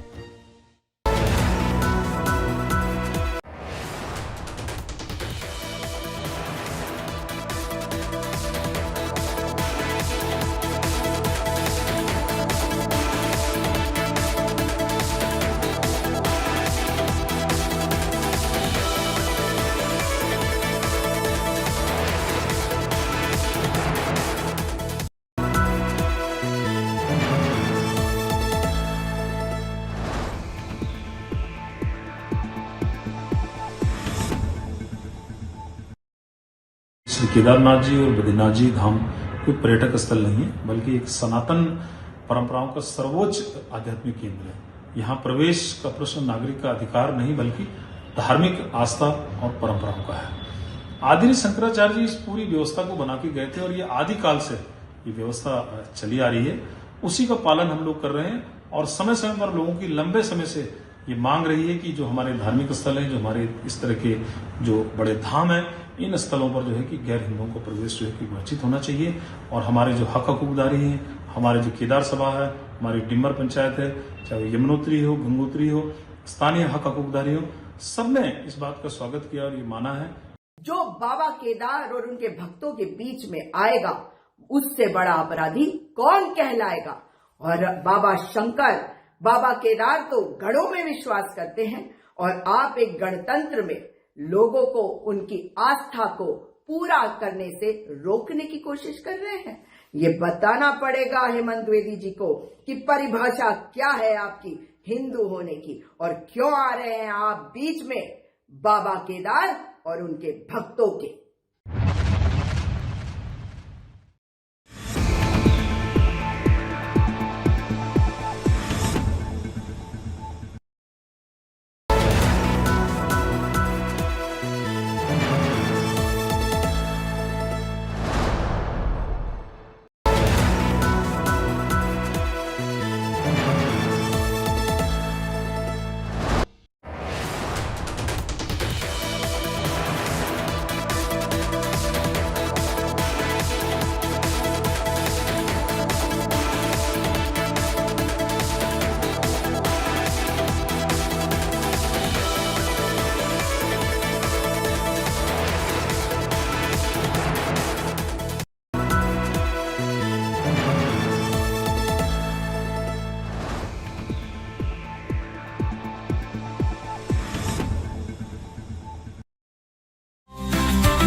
Vice President J.D. Vance and Second Lady Usha Vance have shared a happy news.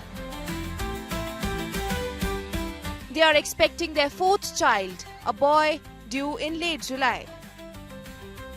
The couple announced that both Usha and the baby are healthy and the family is eagerly waiting the arrival of their newest member. The announcement drew congratulations from the White House, which called the current administration the most pro-family in history in a post on X. The Vances, who met while attending Yale Law School, are parents to 3 children, Ivan, Vivek and Mirabel. They were last seen together publicly in April during an official visit to India, where they met Prime Minister Narendra Modi and travelled to Jaipur and Agra. The news about Usha's pregnancy also appears to put to rest recent online speculation about strain in the couple's marriage. No separation or divorce filings exist. And the Vances have continued to appear together at official and family events. Bureau Report, India Today.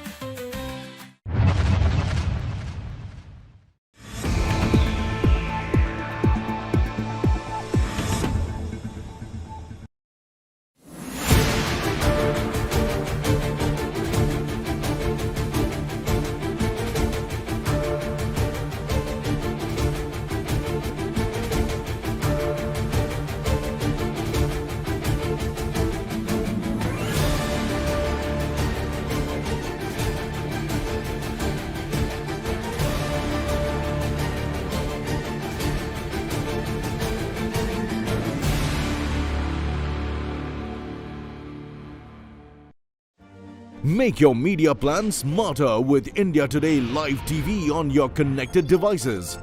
Amplify your brand with 100 million smart internet viewers. To advertise, mail us at sales@aajtak.com.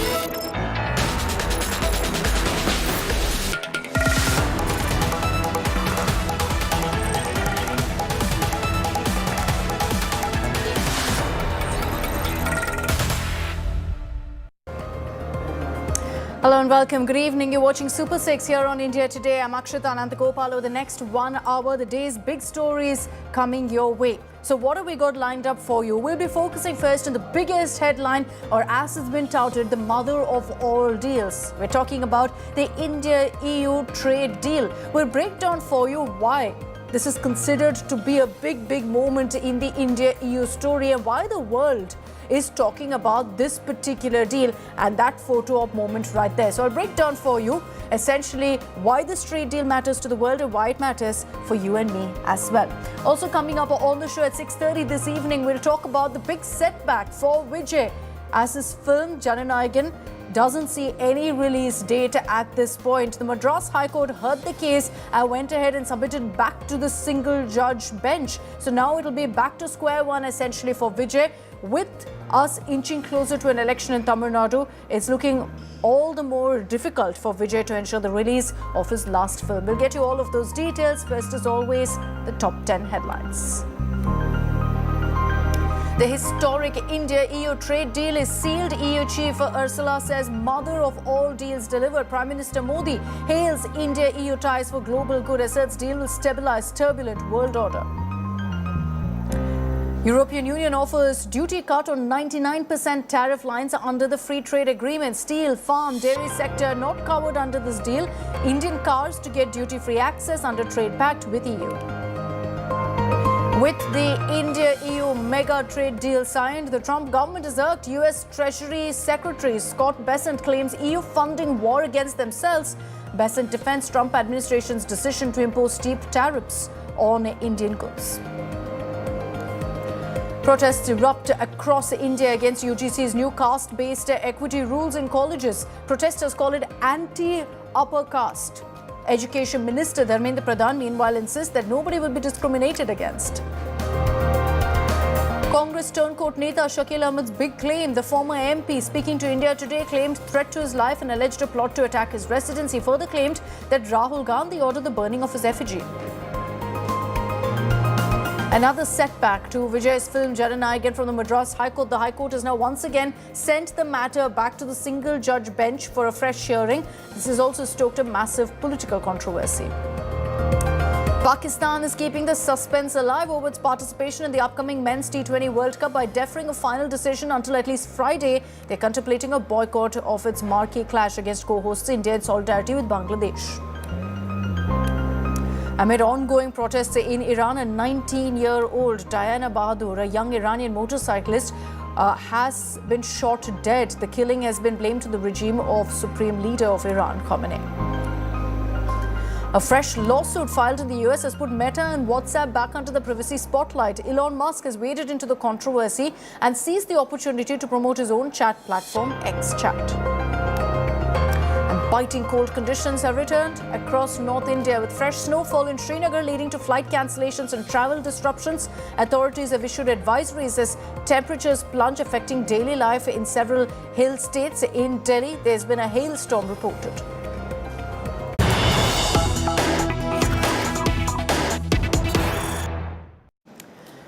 And let's begin with the latest updates coming in on the EU delegation's visit to India. Hugely productive visit. After the trade deal was signed, we saw Prime Minister Modi and Ursula attending the India-EU Business Forum. Next, there's going to be a ceremonial dinner at Rashtrapati Bhavan where President Murmu will essentially host the EU delegation. It's a short visit, just about 2 days, because right after that, the EU chief as well as Antonio Costa will depart from India later tonight. So the last point of business is going to be the Rashtrapati Bhavan dinner, which is usually a protocol which is considered to be a courtesy from the president, where foreign heads of state are usually invited. The EU chief also being extended that courtesy. Pranay Upadhyay of India Today Global is joining us with more details on this. Pranay, hugely successful visit for the EU delegation, and that's evident not just in the images, the optics that we see on our screens, but the fact that you've had a trade deal and several other pacts inked. Next, we understand, is the Rashtrapati Bhavan dinner. Absolutely, Akshita. That is a ceremonial part of the visit of EU leadership, both EU Council President Antonio Costa and EU Commission Chief Ursula von der Leyen. But, just a while ago, Commerce Minister Piyush Goyal briefed the media and he was so happy. He said that this is not a FTA, this is not a historic deal, but this is a transformational deal which India has concluded. This is for the first time EU has entered such a wide spectrum deal with any other country, and this is the biggest FTA done by India. And if you see the series of FTAs, foreign trade, free trade agreements concluded by India in last few years, and especially in last 1.5 years, like 4 FTAs have been concluded in last 1 year, and EU's FTA is one of the biggest one, where we are looking at a volume of like a $25 trillion economy. We are looking at an agreement which is going to impact 2 billion people residing in European countries as well as in India. And definitely, you know, if you see in terms of the numbers, when I asked Piyush Goyal about the possibilities of employment generation, he only gave a glimpse of, like, you know, the potential and possibility of employment generation and job creation through this FTA. And he mentioned about the textile sector, which is India's second largest employment generator sector. And he said that, you know, currently EU's import of Indian textile is hardly $7 billion. And what we are looking at is an immediate jump of around $30 billion with this huge. FTA. There's no doubt about it. You know, everyone's been talking about this. There was a term used, mother of all deals. We've referred to it a lot. There's a reason it's called that. It truly is the mother of all deals, not just for India and you, but for the world, which is why every country is watching this right now very, very closely. Thanks, Pranay, for those details. We'll keep coming across to you for those live updates. So like I said, the India-EU trade deal that was signed today has been referred to by both sides as the mother of all deals. But why? It's not the first time India signed an FTA. So what makes this one so special? Because it's one of the largest bilateral trade deals that's happened across the world. And here are some numbers also that we'll put out to prove that. This deal touches approximately 1.9 billion people. You break that down, it's 1.4 billion people in India and about 500 million in the European Union. It's such a massive population involved. India and the EU account for 30% of the world's population, and that's about 25% of the global economy. Those numbers are mind-boggling, and just because of those numbers I'm talking about, 30% of the world's population and 25% of the global economy, you can imagine the impact it really has across the world.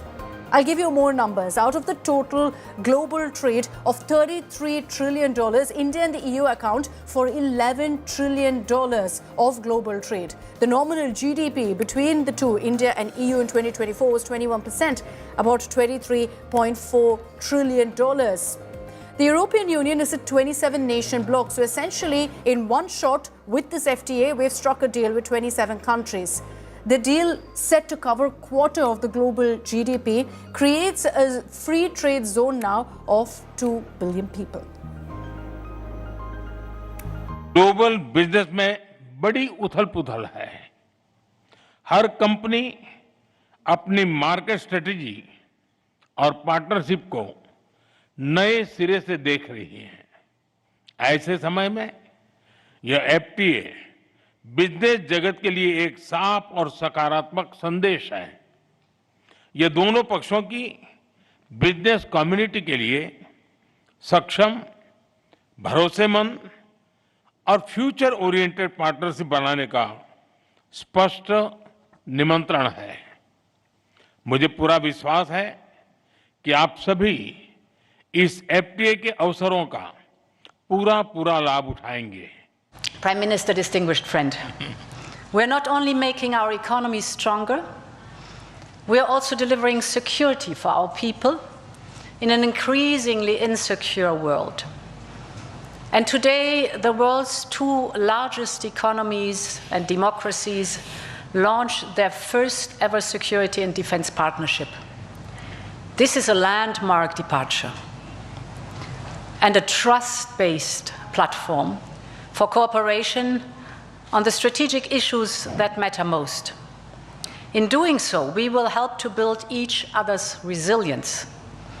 Europe and India have a long history of cooperation in the defense industry. Now we will enhance this teamwork even further.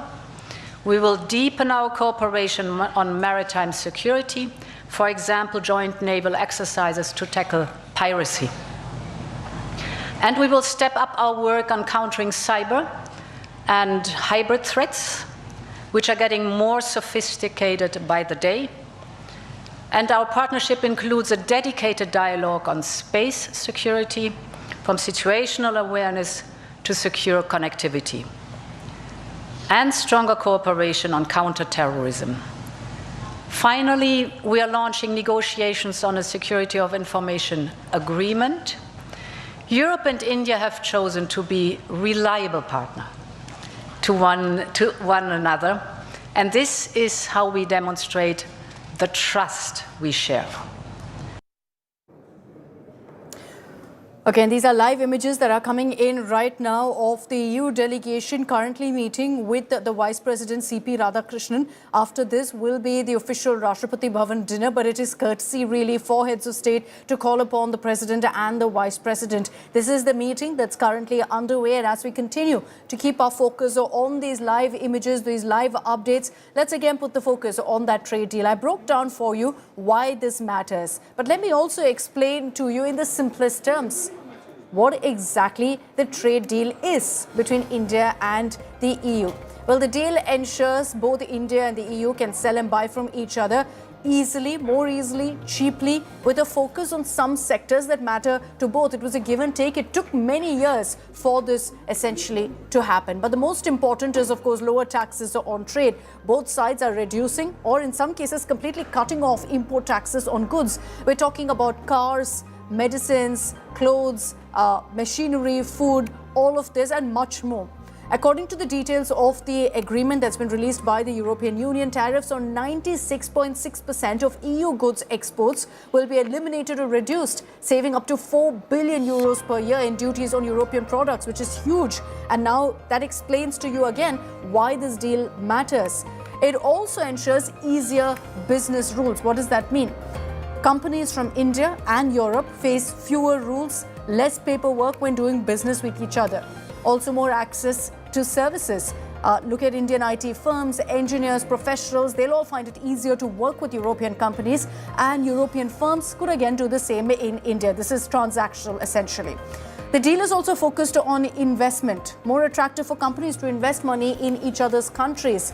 But all of this is important because the FTA significantly boosts trade between India and EU member states. And this is at a time when we've already been seeing all of the tantrums by Trump, the threats by Trump, particularly the pressure that's piling up on the European Union, which is why they needed this deal a whole lot.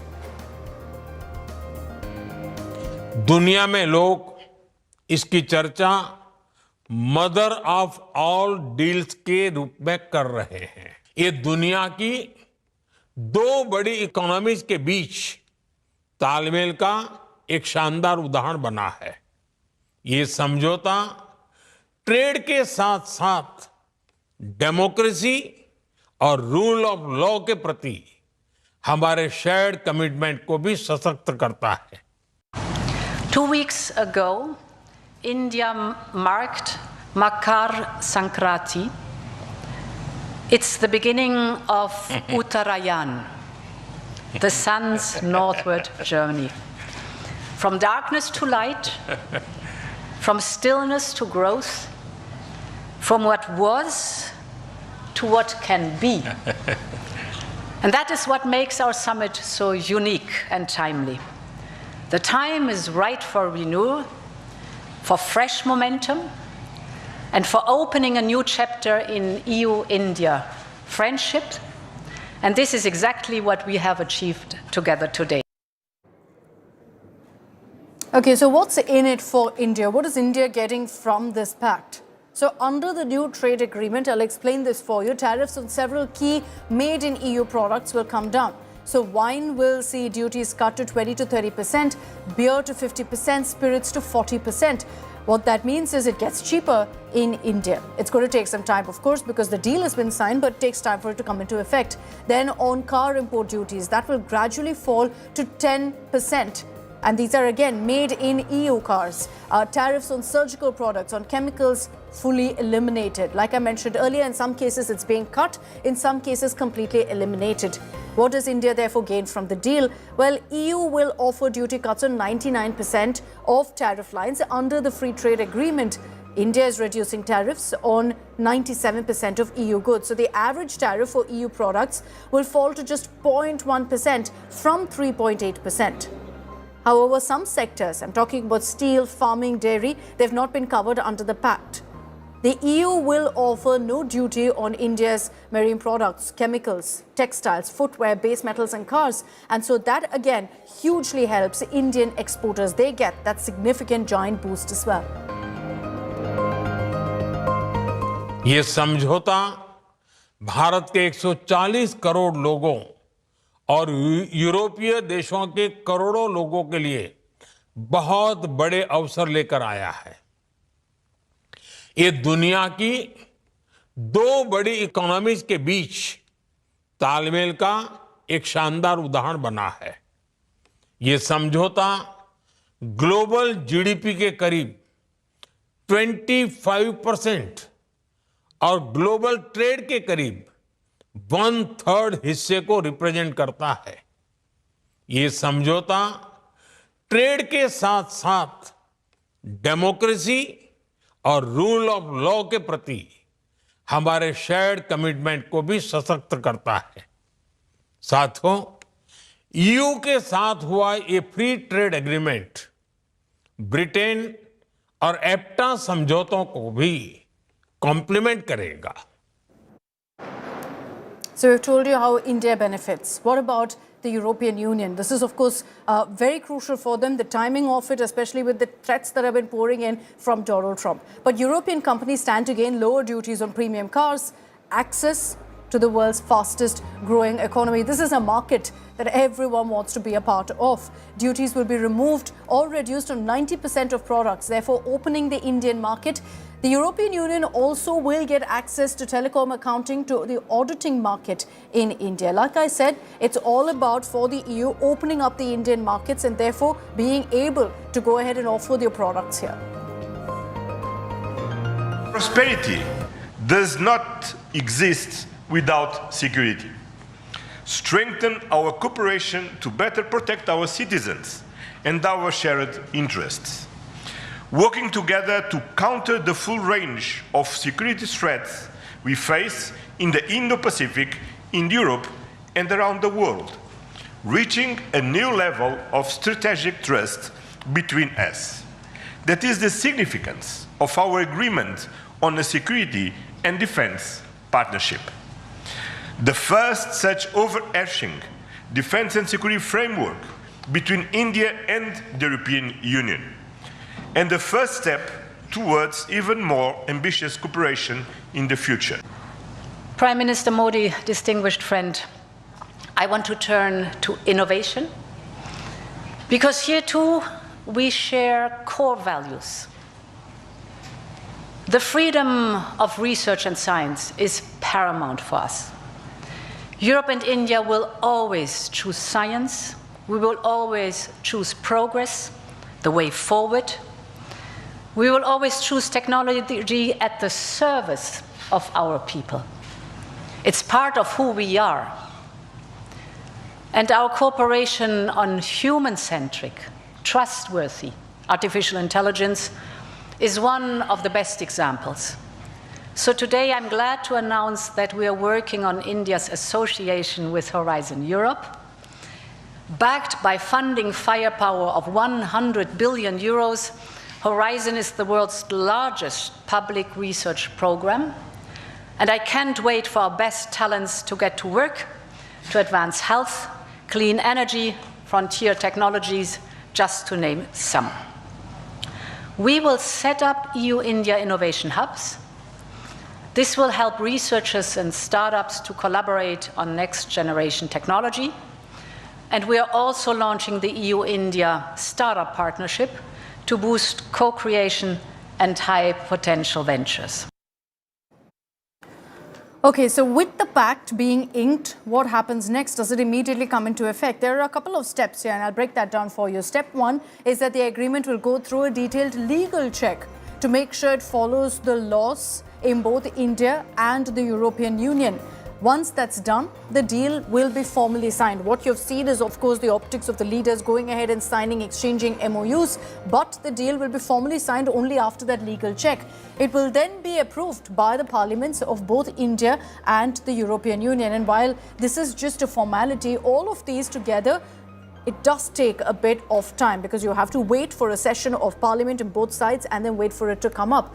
Regulators, industry groups on both sides will get ready to follow the new rules. And finally, step 5, it will be introduced. The new tariffs will be introduced not in one go, but in phases. And so essentially, if you speak to any expert, they tell you that this will take time. For full effect, it could take right up to 2027 because of the process and the fact that this is done in phases. साथियों, इस trade deal से भारत में manufacturing को तो बल मिलेगा ही, साथ ही services से जुड़े सेक्टर का भी और अधिक विस्तार होगा। ये फ्री ट्रेड एग्रीमेंट दुनिया के हर बिजनेस, हर इन्वेस्टर के लिए भारत पर कॉन्फिडेंस को और मजबूत करेगा।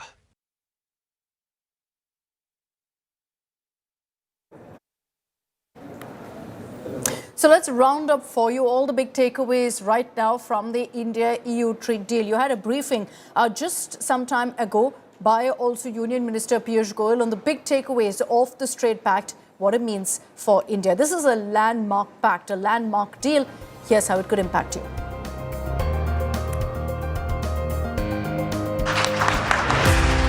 Thank you, Madam. With that, for talks that had progressed in fits and starts at best over the past 2 decades, it took little more than a nudge from the US President to reach conclusion. A mother of all deals, a trade agreement between India and European Union. A trade bloc of 27 nations was signed Tuesday afternoon in Delhi. The deal is one of the most ambitious trade agreements India has ever signed, with some comparing the occasion to the game-changing 1991 economic reforms. The agreement aims to double bilateral trade by 2032 and strengthen cooperation across manufacturing, services, supply chains and clean energy. आज भारत ने अपने इतिहास का अब तक का सबसे बड़ा फ्री ट्रेड एग्रीमेंट संपन्न किया है। आज 27 तारीख है। ये सुखद संयोग है कि आज ही के दिन यूरोपियन यूनियन के 27 देशों के साथ भारत ये एफटीए कर रहा है। यह एक ऐतिहासिक समझौता हमारे किसानों, हमारे छोटे उद्योगों, इसके यूरोपियन मार्केट तक पहुंच आसान बनाएगा, मैन्युफैक्चरिंग में नए अवसर पैदा करेगा और हमारे सर्विसेज सेक्टर के बीच सहयोग को और प्रबल करेगा।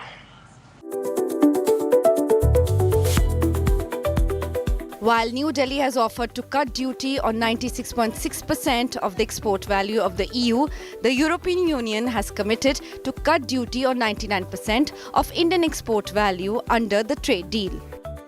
The deal ensures the doors remain open for Indian exporters hit by US tariffs. The EU accounts for more than 15% of India's total export, with India shipping goods worth nearly $80 billion to the bloc in 2024 and 25, with a trade surplus of $15 billion. Under the trade deal, India has agreed to cut duty to 0% on pharmaceuticals, olive oil, iron and steel, chemicals, aircraft and plastics over the next few years. European-made cars will see tariffs plunge. Alcohol products will be tariffed at a much lower rate. India, on the other hand, will get duty-free market access to products from sectors like textiles, footwear, base metals, marine products and chemicals. राष्ट्रों के संबंधों में कभी-कभी ऐसा क्षण आता है जब इतिहास स्वयं कहता है, यहीं से दिशा बदली, यहीं से एक नया युग शुरू हुआ। आज भारत की और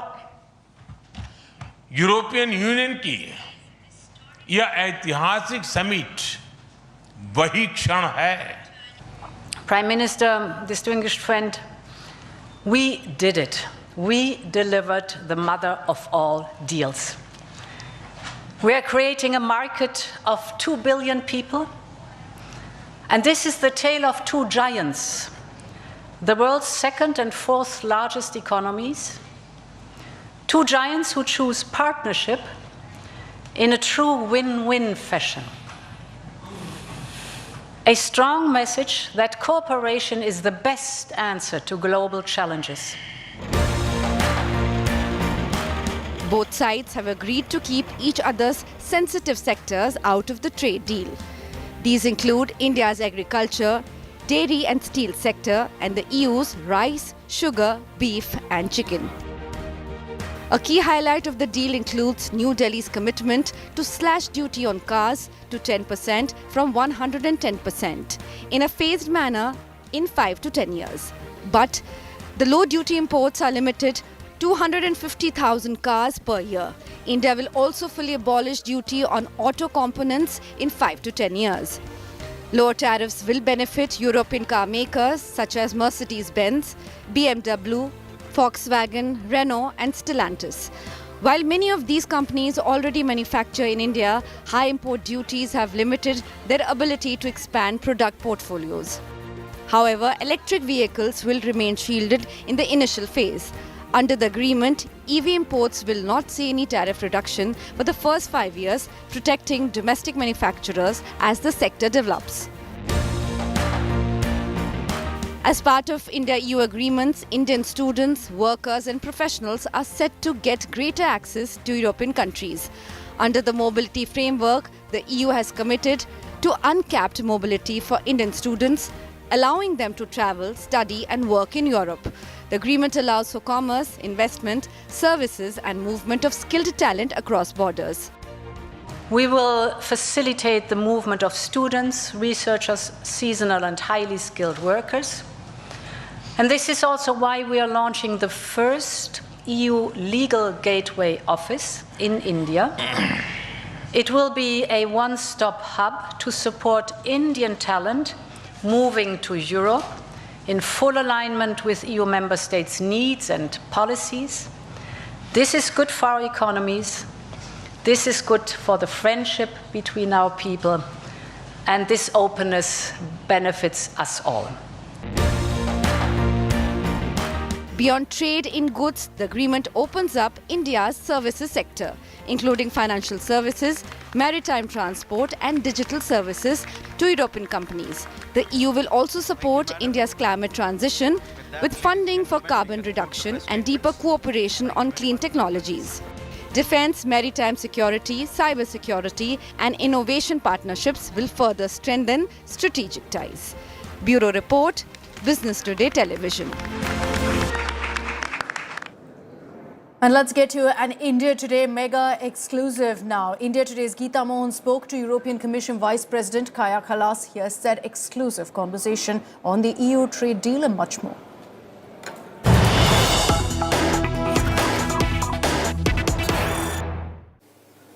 It's being called mother of all the deals. The India-EU Free Trade Agreement has been successfully concluded, but what happens next? To discuss this and more, I'm being joined in this India Today Global Exclusive. I'm being joined by Kallas, who is the High Representative for Foreign and Security Policy, as also Vice President of the European Commission. Let's begin with, when will the tariffs or the trade deal be implemented? Well, of course, it takes a bit of time because we are both democracies, and in democracies there are procedures also that these deals need to go through. But we still hope that it goes fast because it's beneficial for both parties. Okay, but a lot of them are talking about the timing. After a lot of strain in ties between India and the European Union, we're now seeing a big breakthrough. Is the weaponization of tariffs by Trump the reason why we saw a faster pace with which the deal has been concluded?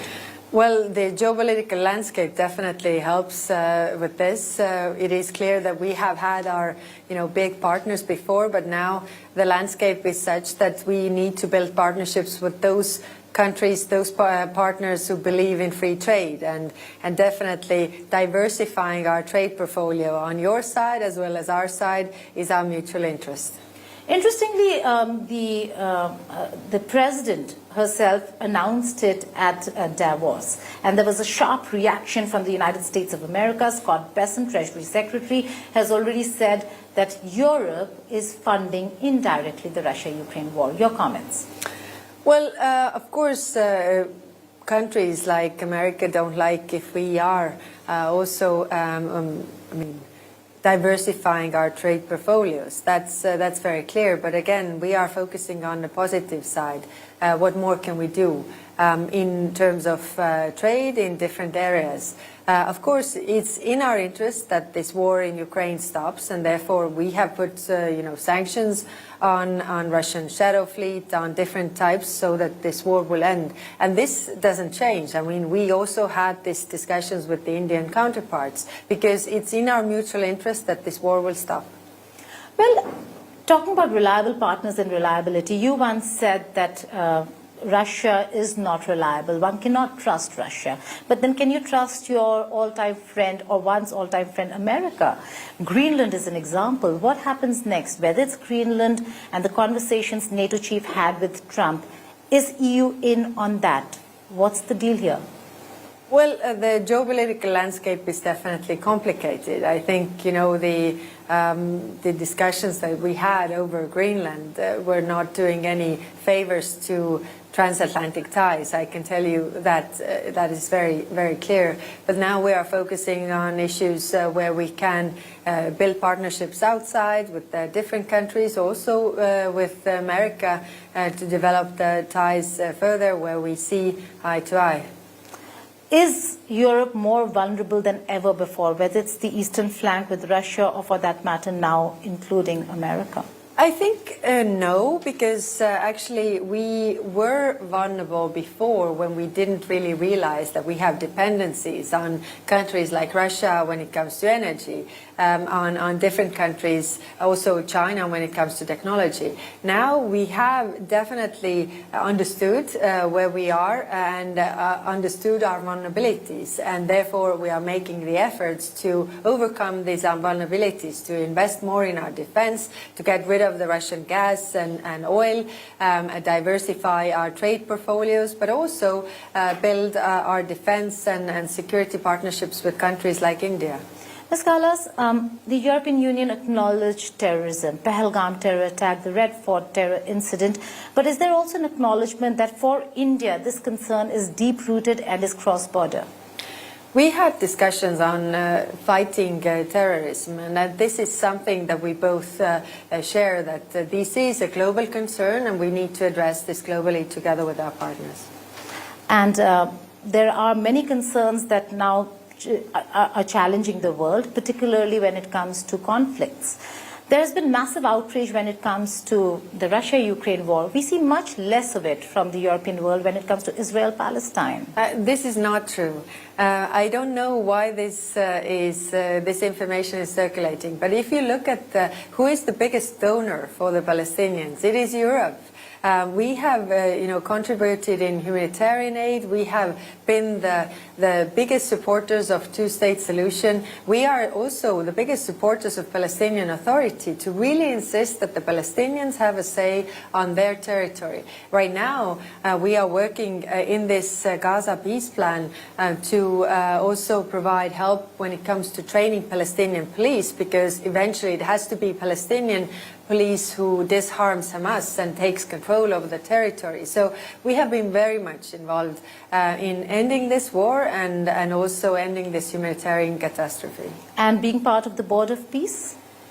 Well, the Board of Peace eventually in the United Nations Security Council resolution was meant to be for Gaza and was meant to be limited in time until 2027. Also really showing the role for the Palestinians in it. Now, the Charter for the Board of Peace, what we see right now, is much broader than that. What we want to see is to be limited to Gaza, like the United Nations Security Council resolution, and then, of course, we are willing to work with all the institutions, Board of Peace, the International Stabilization Force, all these things to make peace in Middle East sustainable.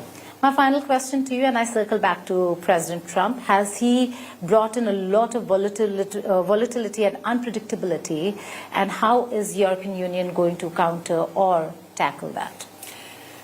Unpredictability is clearly the word of the day. I think for the last year, what we have learned is that we have to expect a lot of unpredictability. But to counter that word, actually, for us, the European Union is predictability. That has been our weakness. I mean, we have often been the boring and very predictable, stable partner, but if I go around the world, this is actually becoming our strength. Countries like India, like other countries are looking at us because we are the stable partner. If we come to agreement, it may take time, that's true, but when we come to agreement, we stick to those agreements and keep our promises. On that note, thank you so much for joining us here on India Today Global. Thank you. Thank you for having me. And with that exclusive, I'm slipping into a short break here on India Today. Coming up on the other side, we'll get you a detailed report of what played out in the Madras High Court today. That's essentially ensured that Vijay's last film, Jananayagan, isn't going to see the light of day anytime soon.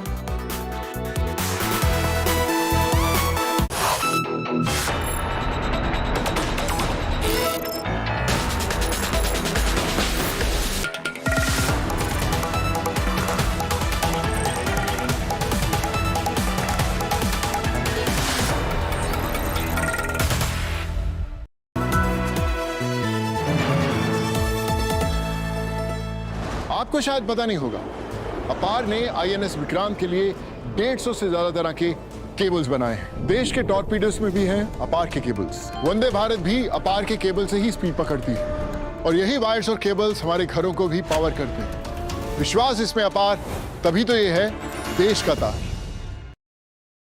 Introducing Motorola Signature. Don't blend in, stand out.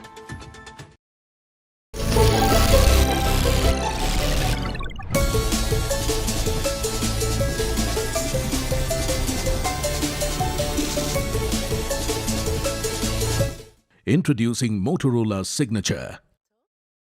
The Gems of India. Individuals and institutions who are enabling sustained transformation and quietly reshaping lives across remote villages, overburdened cities and vulnerable ecosystems.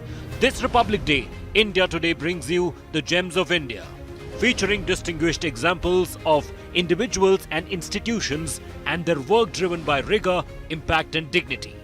Read it in the latest issue of India Today, Making Sense of India.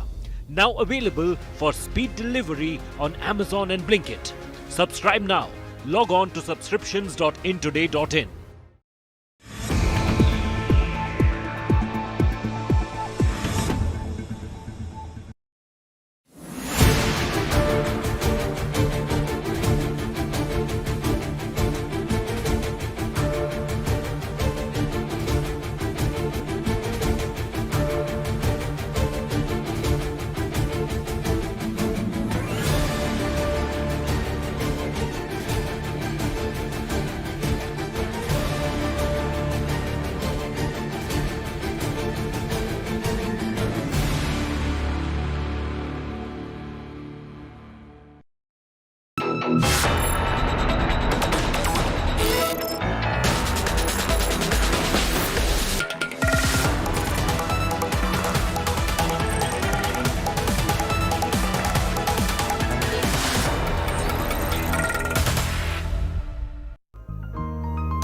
Welcome back. Let's get you the latest updates on Vijay's Jananayagan. Facing one hurdle after another and there's no legal respite. The Madras High Court Division Bench set aside an earlier single judge order from January 9 that had directed the censor board to grant the film certificate without further delay.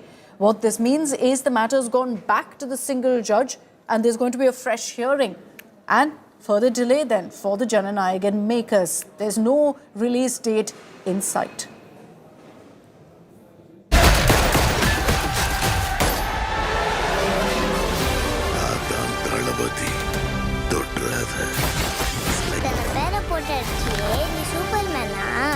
நான் சாதா man தான் baby.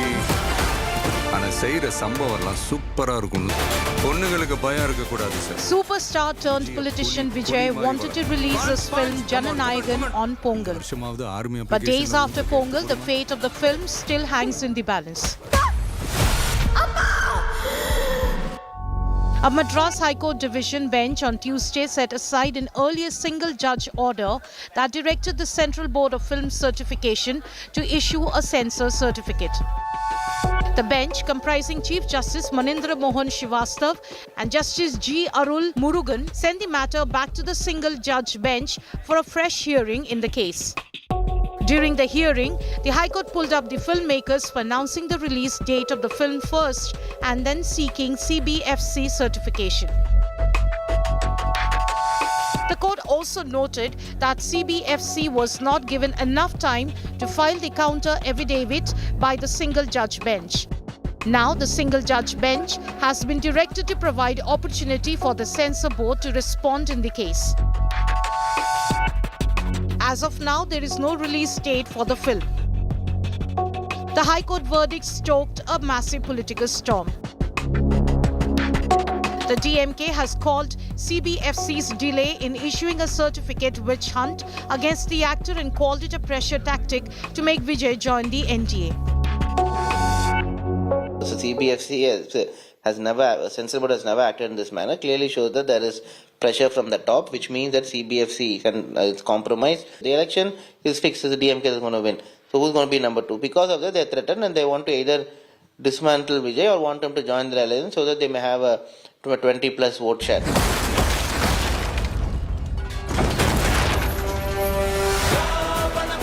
With Jananayagan caught in courtroom battles, Vijay's fans will have to wait longer to watch the film on big screen. Bureau Report, India Today.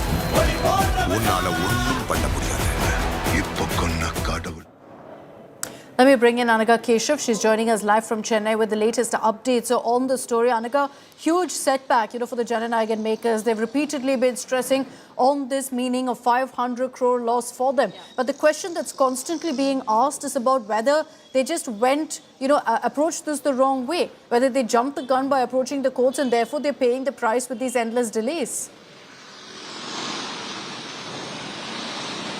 Well, in fact, Akshita, any legal proceedings is going to be a long, drawn battle, make no mistake. And even now, the order copy is still yet to come. But once it comes, the makers of Jananayagan can then approach and make changes to their petition and then appear in front of the single judge again.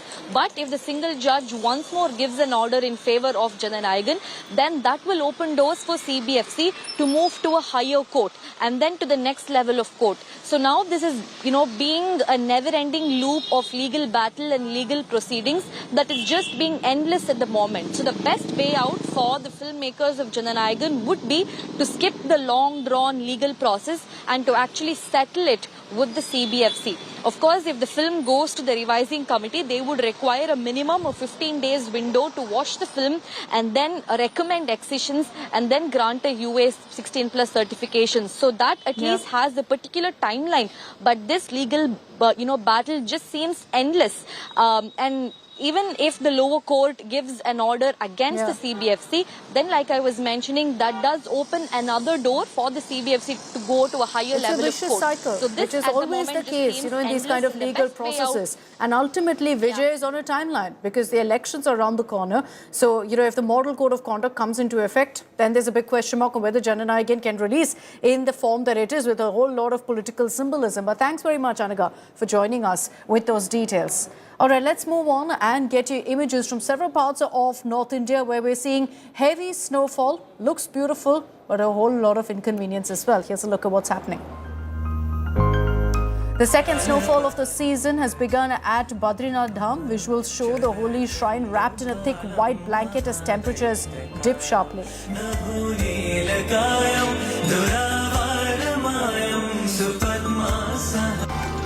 And this is what Uttarakhand's Chakrata looks as vehicles were left stranded in snow-covered roads. Let's take a look at what's happening in Himachal Pradesh. Fresh snowfall being reported in Shimla following an orange alert. Snow-covered hills leading to also a whole lot of tourist inflow.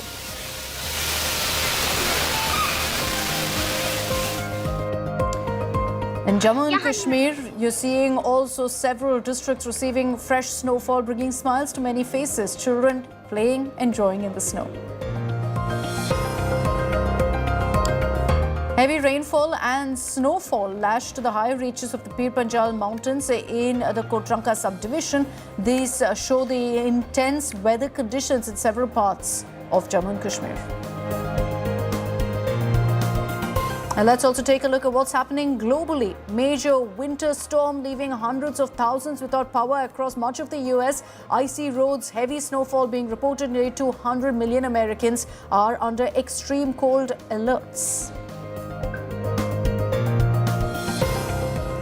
In New York, yellow cabs were out in force, transporting residents and tourists. Despite the heavy snowfall, schools were shut. Visitors were advised to exercise complete caution.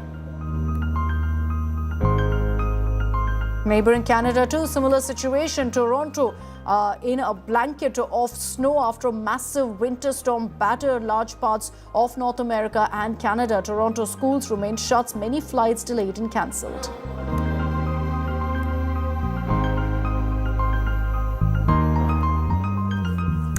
With those images, I'm wrapping up this edition of Super 6. Thanks for tuning in. I am leaving you with the T20 World Cup. Whole lot of controversy, but the countdown is still on. So we're stepping away from the controversy to get you a close-up experience of the trophy the teams will be vying for. Earlier today, the trophy made its way to the India Today Mediaplex, and my colleague Nikhil Naz managed to spend some time.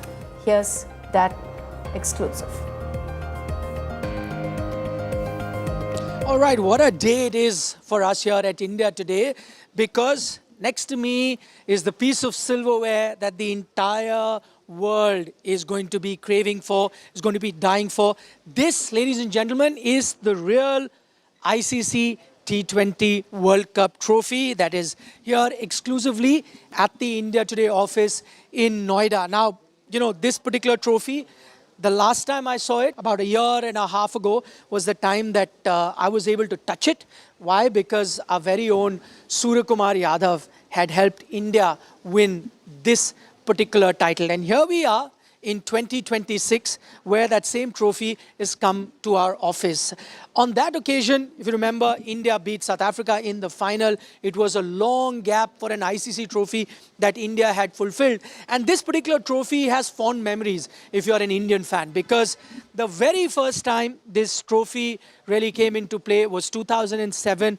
And in effect, this is the trophy that really made the legend of MS Dhoni. How can we forget that image of MS Dhoni holding this trophy in his hand, wearing his sleeveless India jersey? That became an iconic image of Indian cricket. That's where the journey of the legend of MS Dhoni started. And then till you've got Rohit Sharma as the defending champion. So as I said, a special relationship with India, because the first ever T20 World Cup was won by India, and now India going to this particular tournament as the defending champion. It's not just the trophy that people will be vying for. Let me just tell you, if you do end up winning this trophy, not only do you get this piece of fine silverware in your hands, the country also stands to gain $2.5 million in prize money. I'm sure that is something that everyone is looking forward to. Also a great chance for the Indian team to become the first ever team in the history of the tournament to hold this trophy 3 times if they win it this time, because we have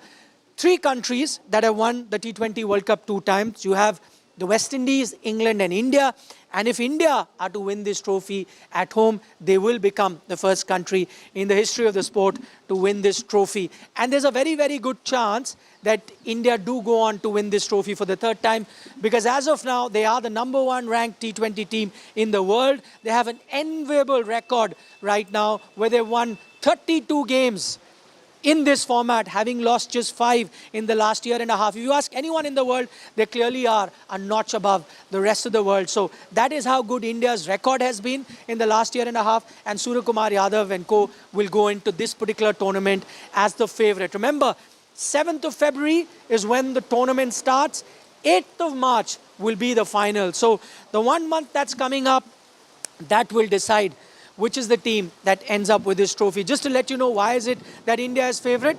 Simply because outstanding batting lineup, that you have someone like an Abhishek who's setting the stage on fire. You've got players like Suryakumar Yadav, Hardik Pandya, Rinku Singh, Shivam Dube. And then what do I say about the Indian bowling, that is led by Jasprit Bumrah, unarguably the best fast bowler that you have, coupled with Arshdeep Singh, also top-notch, and then your two spinners, Varun Chakravarti, Kuldeep Yadav as well. So overall, complete package, India gunning for this trophy.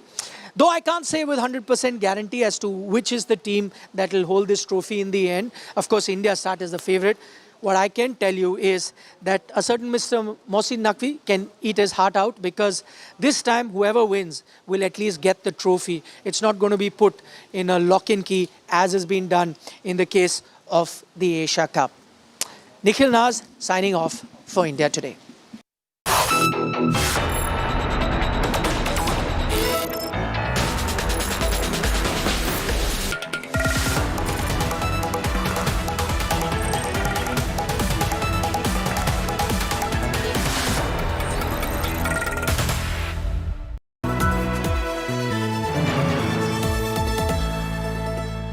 Introducing Motorola Signature. Don't blend in, stand out.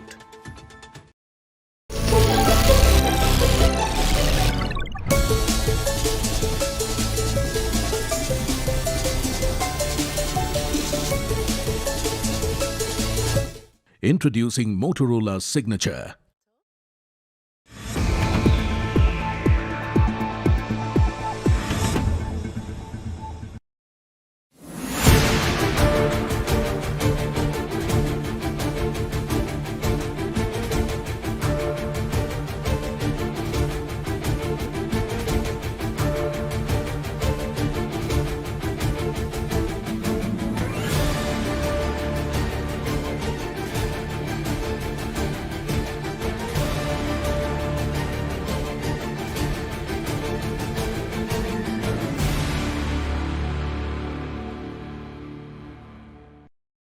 Hi, I'm Sana.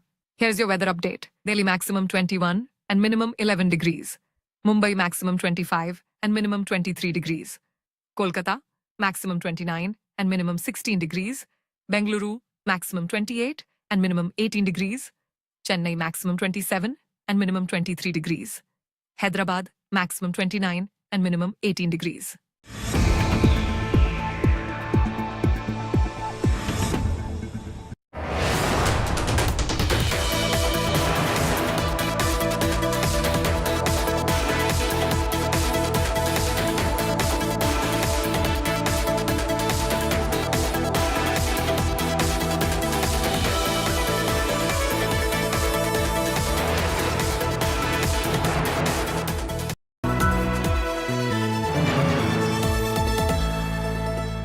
Introducing Motorola Signature. Don't blend in, stand out.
Make your media plan smarter with India Today Live TV on your connected devices.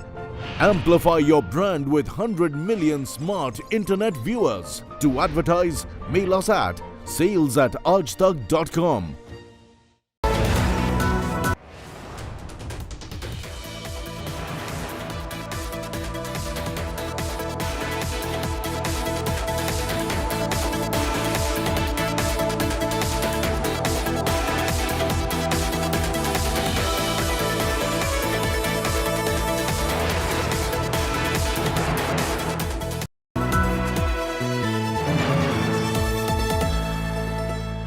Introducing Motorola Signature. Don't blend in, stand out.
Make your media plan smarter with India Today Live TV on your connected devices.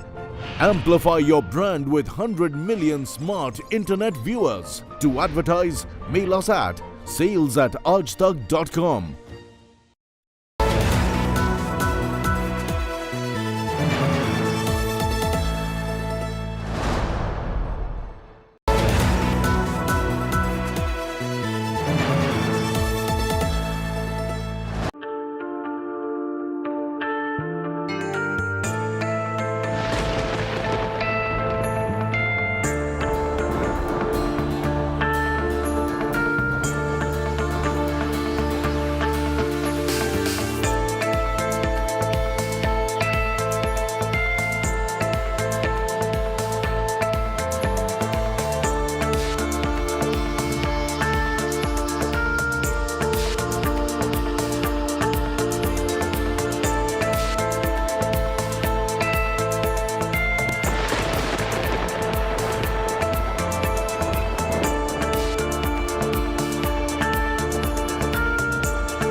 UGC equity norms under fire.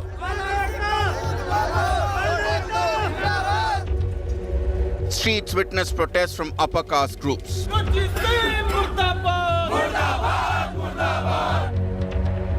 Critics warn of bias, while supporters push for inclusion.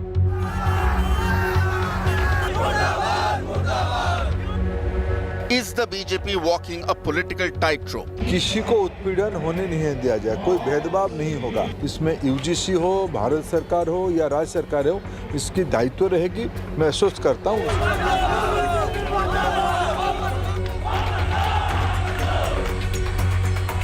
Equity or electoral risk? Let's get to the point.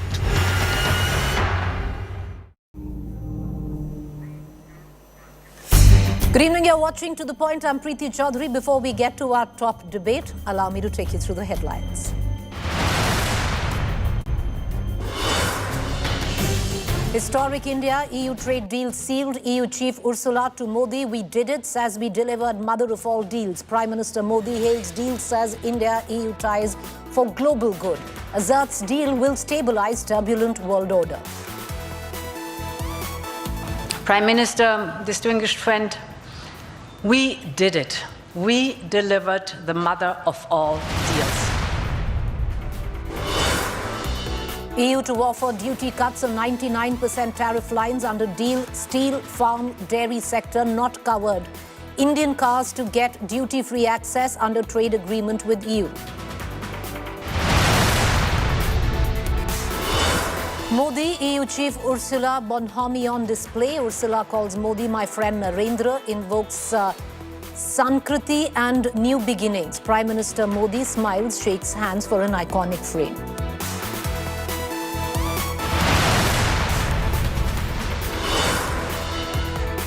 Protests continue to swell against the new UGC regulations. Education Minister insists that nobody will be discriminated against. Meanwhile, government sources indicate an official clarification of the UGC regulations will come soon.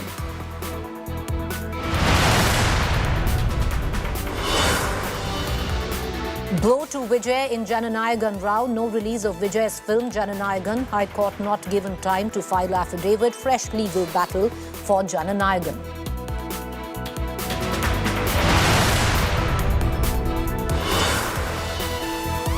Is there a liquor scam loading in Karnataka? Explosive bribe bombshell for Sidhu government. Wine traders claim 6,000 crore liquor gate.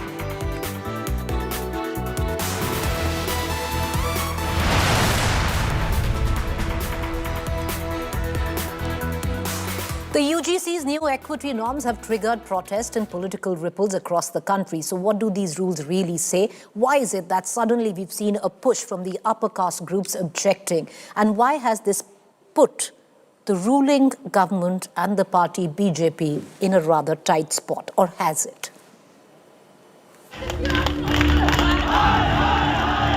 Once again in the spotlight. How caste fault line continued to be an influential force in India, shaping its cultural hierarchy, political dynamics and social unrest.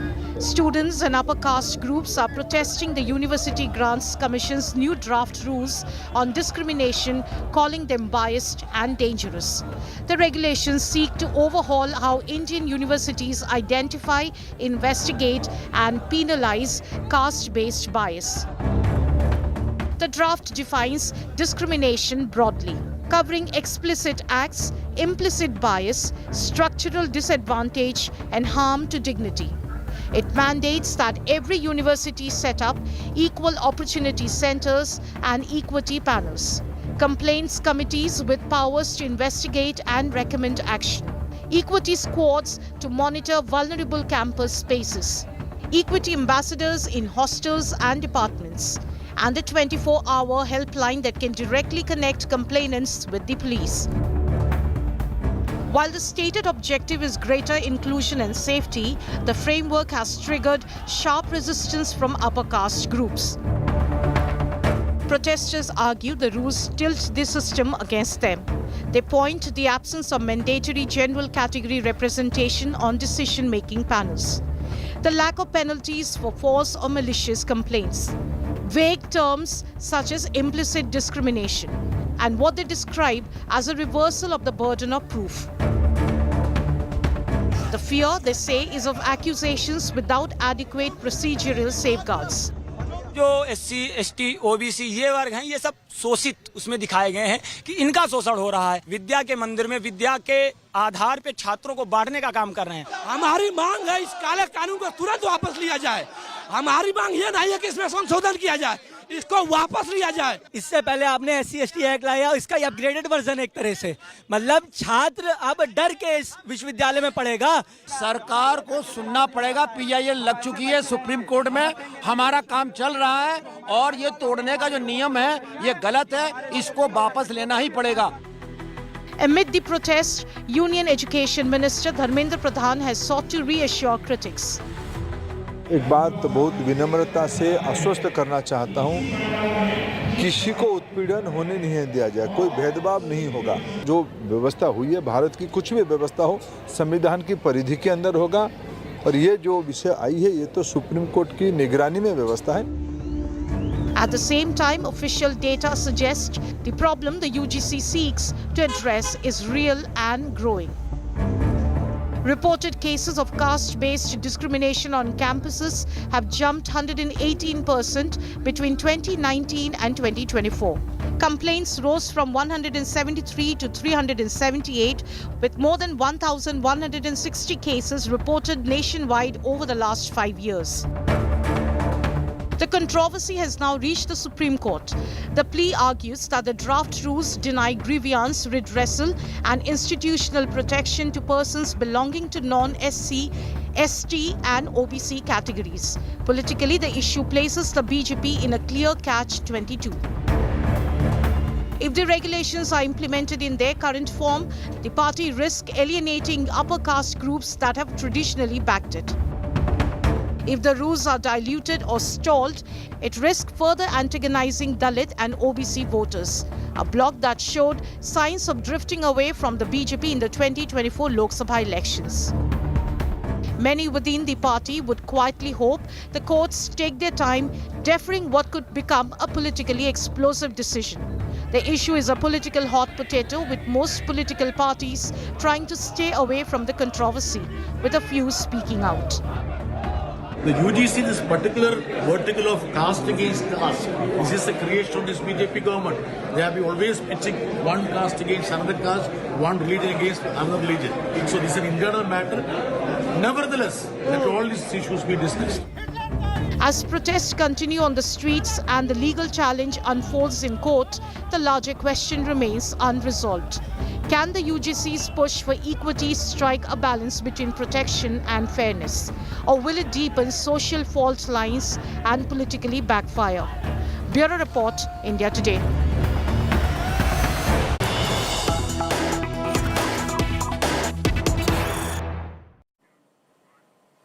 All right, the latest news break coming in on this. Till now, the Congress was silent on the new UGC regulations, but it does seem the Congress now throwing its weight behind the new regulations that have put the Bharatiya Janata Party in a rather political tight spot. Congress student body has welcomed the new UGC regulations. The NSUI called new rules on equity an important step towards tackling discrimination. Amidst protests, Congress renews caste census demand. Caste census will resolve UGC issues. So the Congress somewhere down the line, at least the student body NSUI, tying in the caste census to the new UGC regulations. हम लोगों ने लगातार कहा है कि caste census होना चाहिए. Caste census में ये सारे इश्यूज रिजॉल्व हो जाएंगे. यूजीसी के ऊपर ही हम कह रहे हैं कि हम कास्ट सेंसस ने हम लोगों ने कास्ट सेंसस होना चाहिए. अगर बोले कास्ट सेंसस होगा, कास्ट सेशन में ये सारे इश्यूज टेकअप हो जाएंगे. उसमें इसका आंसर उसमें मिल जाएगा, रिजॉल्व हो जाएंगे. All right, we're going to get into, what really the UGC regulations mean. Why is there opposition just about later? But let's break it down politically for our viewers. Why is it seen that the BJP and the government is in a bit of a catch-22 situation if it actually implements these regulations or even holds them back? And political history stands testimony to that, because the massive aversion to these regulations is coming in from the upper castes. The upper castes, at least in the recent past, have been the core vote bank, dyed in wool where the BJP is concerned. So if the BJP goes ahead with these regulations, they have a risk of alienating that vote bank of the BJP. But they're also damned if they don't, because you had the Dalits and the OBCs that have been voting for the BJP. 2024 election saw a part of that chunk move away, and if the BJP doesn't go ahead with it, does it risk alienating that very vote bank a little more? Let's cut across to Neerja Chowdhury, senior journalist, political commentator, and get in a quick comment on the political dynamics of it, Ms. Chowdhury, if you can, identify for us. Because if you go back in history, at least in the recent political history, the upper caste has been voting for the BJP. The kind of protests that we see today against the UGC regulation come in from these subsets of caste. So the BJP in a bit of a catch-22. I find this very difficult to understand, that the UGC comes under the Ministry of Education of the Government of India, and government is run by the BJP. Has the BJP gone ahead with this so unthinkingly, not mindful of the implications or the fallout that it could have? Normally, BJP is not given to doing things like that rashly. I'm reminded, Preeti, of Mandal in 1990, when the Vishwanath Pratap Singh government had given 27% reservation for the OBCs in government jobs. And it opened the Pandora's box, which led to the fall of the government. And it was opposed by the upper castes all over campuses, and many, a couple of hundred younger people immolated themselves belonging to the upper caste. And the BJP was forced to backtrack and withdrew its support to the VP government. Now, this too looks like a hot potato, going by the kind of reaction that's coming. And obviously, it's coming from the upper caste. Now, you're right, upper castes have supported the BJP, but there is the 90% out there. The OBCs, the Dalits, they make a huge chunk. And if the government today withdraws these rules, the new rules, which make it mandatory, it's no longer advisory, and equal opportunity committees are going to be set up on campuses and the institutions, and they're supposed to have OBCs on them, Dalits on them, women on them, disabled on them, and so on. Now, if you withdraw it, then there is going to be an almighty reaction from these communities also, not just from the upper caste. So this is a hot potato. Now, it is true that the upper castes have been disaffected, and the elevation of Nitin Nabeen, who's a caste belonging to the upper caste as the new party president, was one of the reasons, was also to mollify the upper caste, to send the signal that it's not only identity politics revolving around OBCs and Dalits that the BJP is interested in. It has to balance. But this is really a hot potato on the campuses. How the BJP is going to deal with it, of course, it's gone to court. That is the best way to diffuse it. But to have upper caste versus OBCs come Dalits on your campuses is something to be avoided. Even though caste, it may be true that caste discrimination cases have increased, more action needs to be taken. All that is true. But is this the way to go? I don't know. Well, interesting, Ms. Chaudhary, because also, I just want to put it out for our viewers that these regulations haven't really come in on the volition of the Education Ministry. It's come at the back of the top court of the country, who has been listening to a petition and a case by Rohit Vemula's mother, who wanted stringent laws to come in where protecting, the rights of, students who come in from the Dalit communities and other marginalized communities. And it was the court that had to force... one other thing here. Yes, go ahead, ma'am. This OBCization of Indian politics towards which we are headed. And remember, OBCs in Bihar caste census were at 65%, almost 65%. If it consolidates OBCs and Dalits behind the BJP, then it takes away from the Congress its big plank of caste census that Rahul Gandhi has been flagging. But, it inherent in this, implicit in it is the threat of violence, things spinning out of control, and it has to be handled very, very carefully, even as they have to provide justice to these communities who have, over the decades, been on the peripheries. There's no doubt about that. Well, thank you, Ms. Chaudhary, for joining us and at least, giving us the political implication of this, and which is rooted in history, which goes all the way back to Mandal, is what Ms. Nijra Chaudhary is also telling us. Thank you there. But I also want to bring in, because what's interesting, viewers, is in midst of all of this, a lot of resentment, a lot of pushback, a lot of protest. While you see it in universities, which is stemming in from students coming in from the upper caste, but a lot of that, which you see on social media as well and outside, comes in from those who have been dyed in the wool, supporters of the Bharatiya Janata Party. And you can actually see that kind of pushback and protest from them. One of those, is joining me this evening, Mohan Das Pai, Chairman, RN Capital, someone who's usually stood behind and agreed with the government policies, today is standing firmly against the new UGC norms. So my first question, what makes you protest against the new UGC norms? Why do you see that? Why do you think that we are seeing the kind of mass protest that we are, the likes of you, who usually have agreed with the government, joining in? The new UGC regulation is draconian, anti-constitution, anti-India, and must be repealed. To say that only one set of Indians are oppressors, others are not, is ridiculous. There is no data to back this assertion. There is no data at all to say that, one set of people are oppressing the others. This goes back to the UPS, communal bill, which tried to fix Hindus to say they are the oppressors against Muslims, which is ridiculous. This is anti-constitutional and should be sacked, and there is no protection against false cases. Today we saw an RJD spokesperson saying that they're going to file false cases against general category.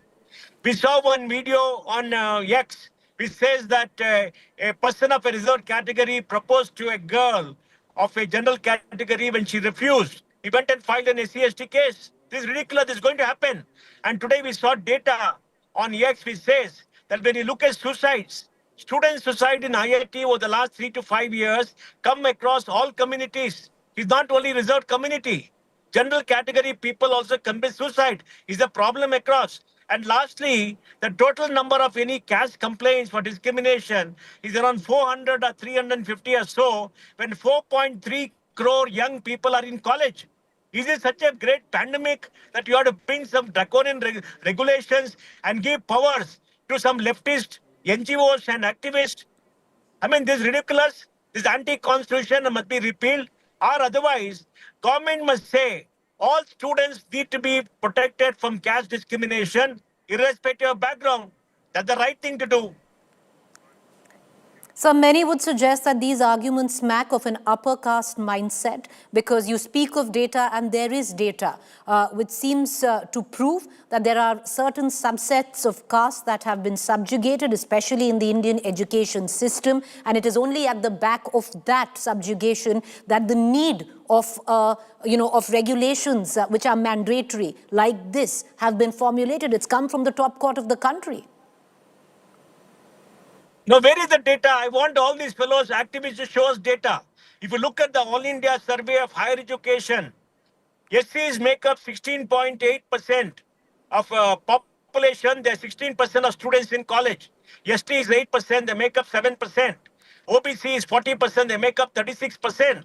And this is about 3-year-old data. Today we'll find that most communities have students in college almost equal to the proportion in college. So what are these people talking about?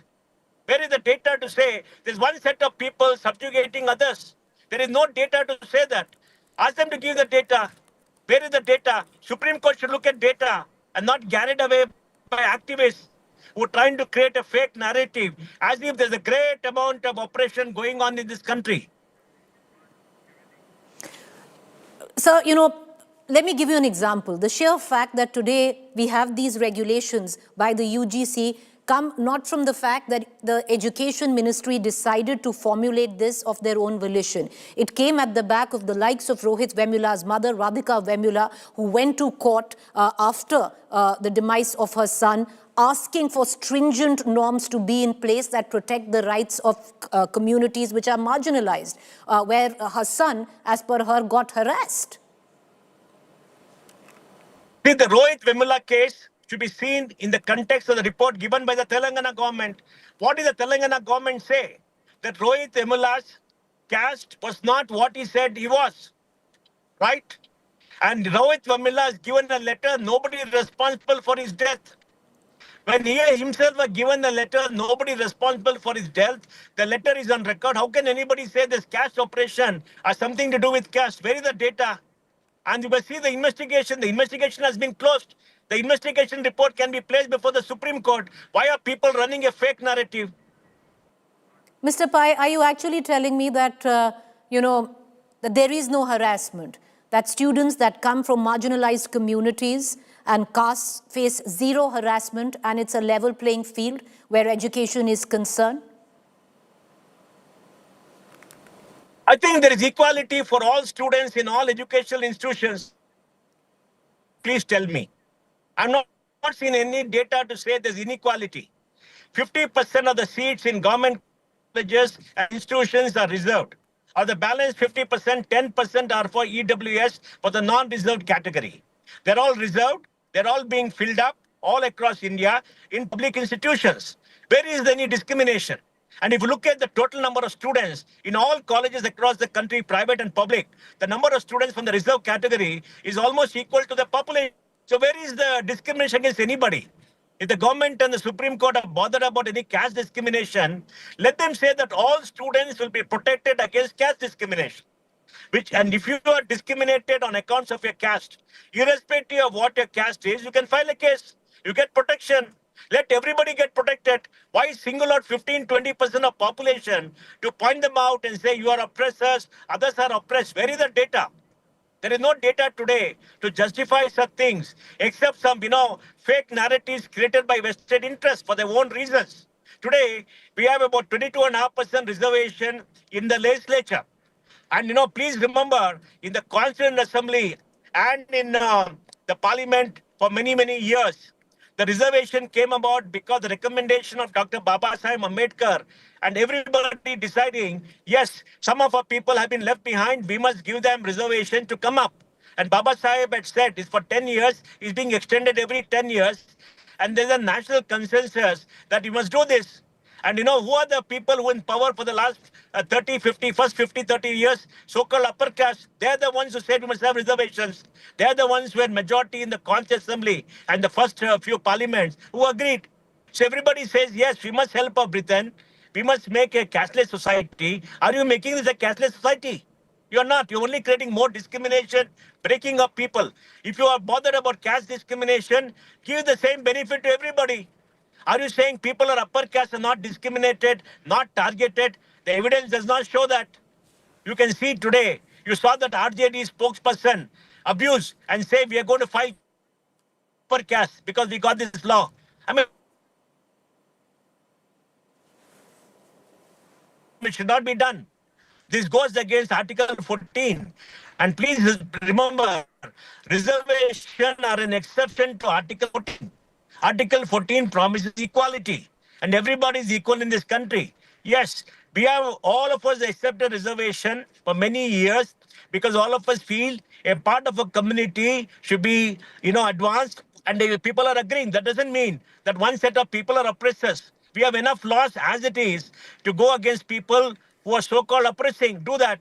Recently, the Supreme Court also gave a decision against the draconian sections of the SC/ST Act to say how it has been misused. Mr. Pai, you want proof as in data of oppression, but how do you quantify oppression? It's happened in the case, on multiple cases. How do you quantify with where data is concerned? And, moving on from there, my final question, Mr. Pai, the fact is, other than the merits of the UGC norms and with what you seem to suggest, the critiques of it, there is also a political issue. This has blown up politically for the incumbent government. It's pretty much in a catch-22 situation because if it goes ahead, somewhere down the line, it antagonizes the upper caste who at one point of time voted for it and continue to do so. And on the other hand, if it doesn't, then it irks and risks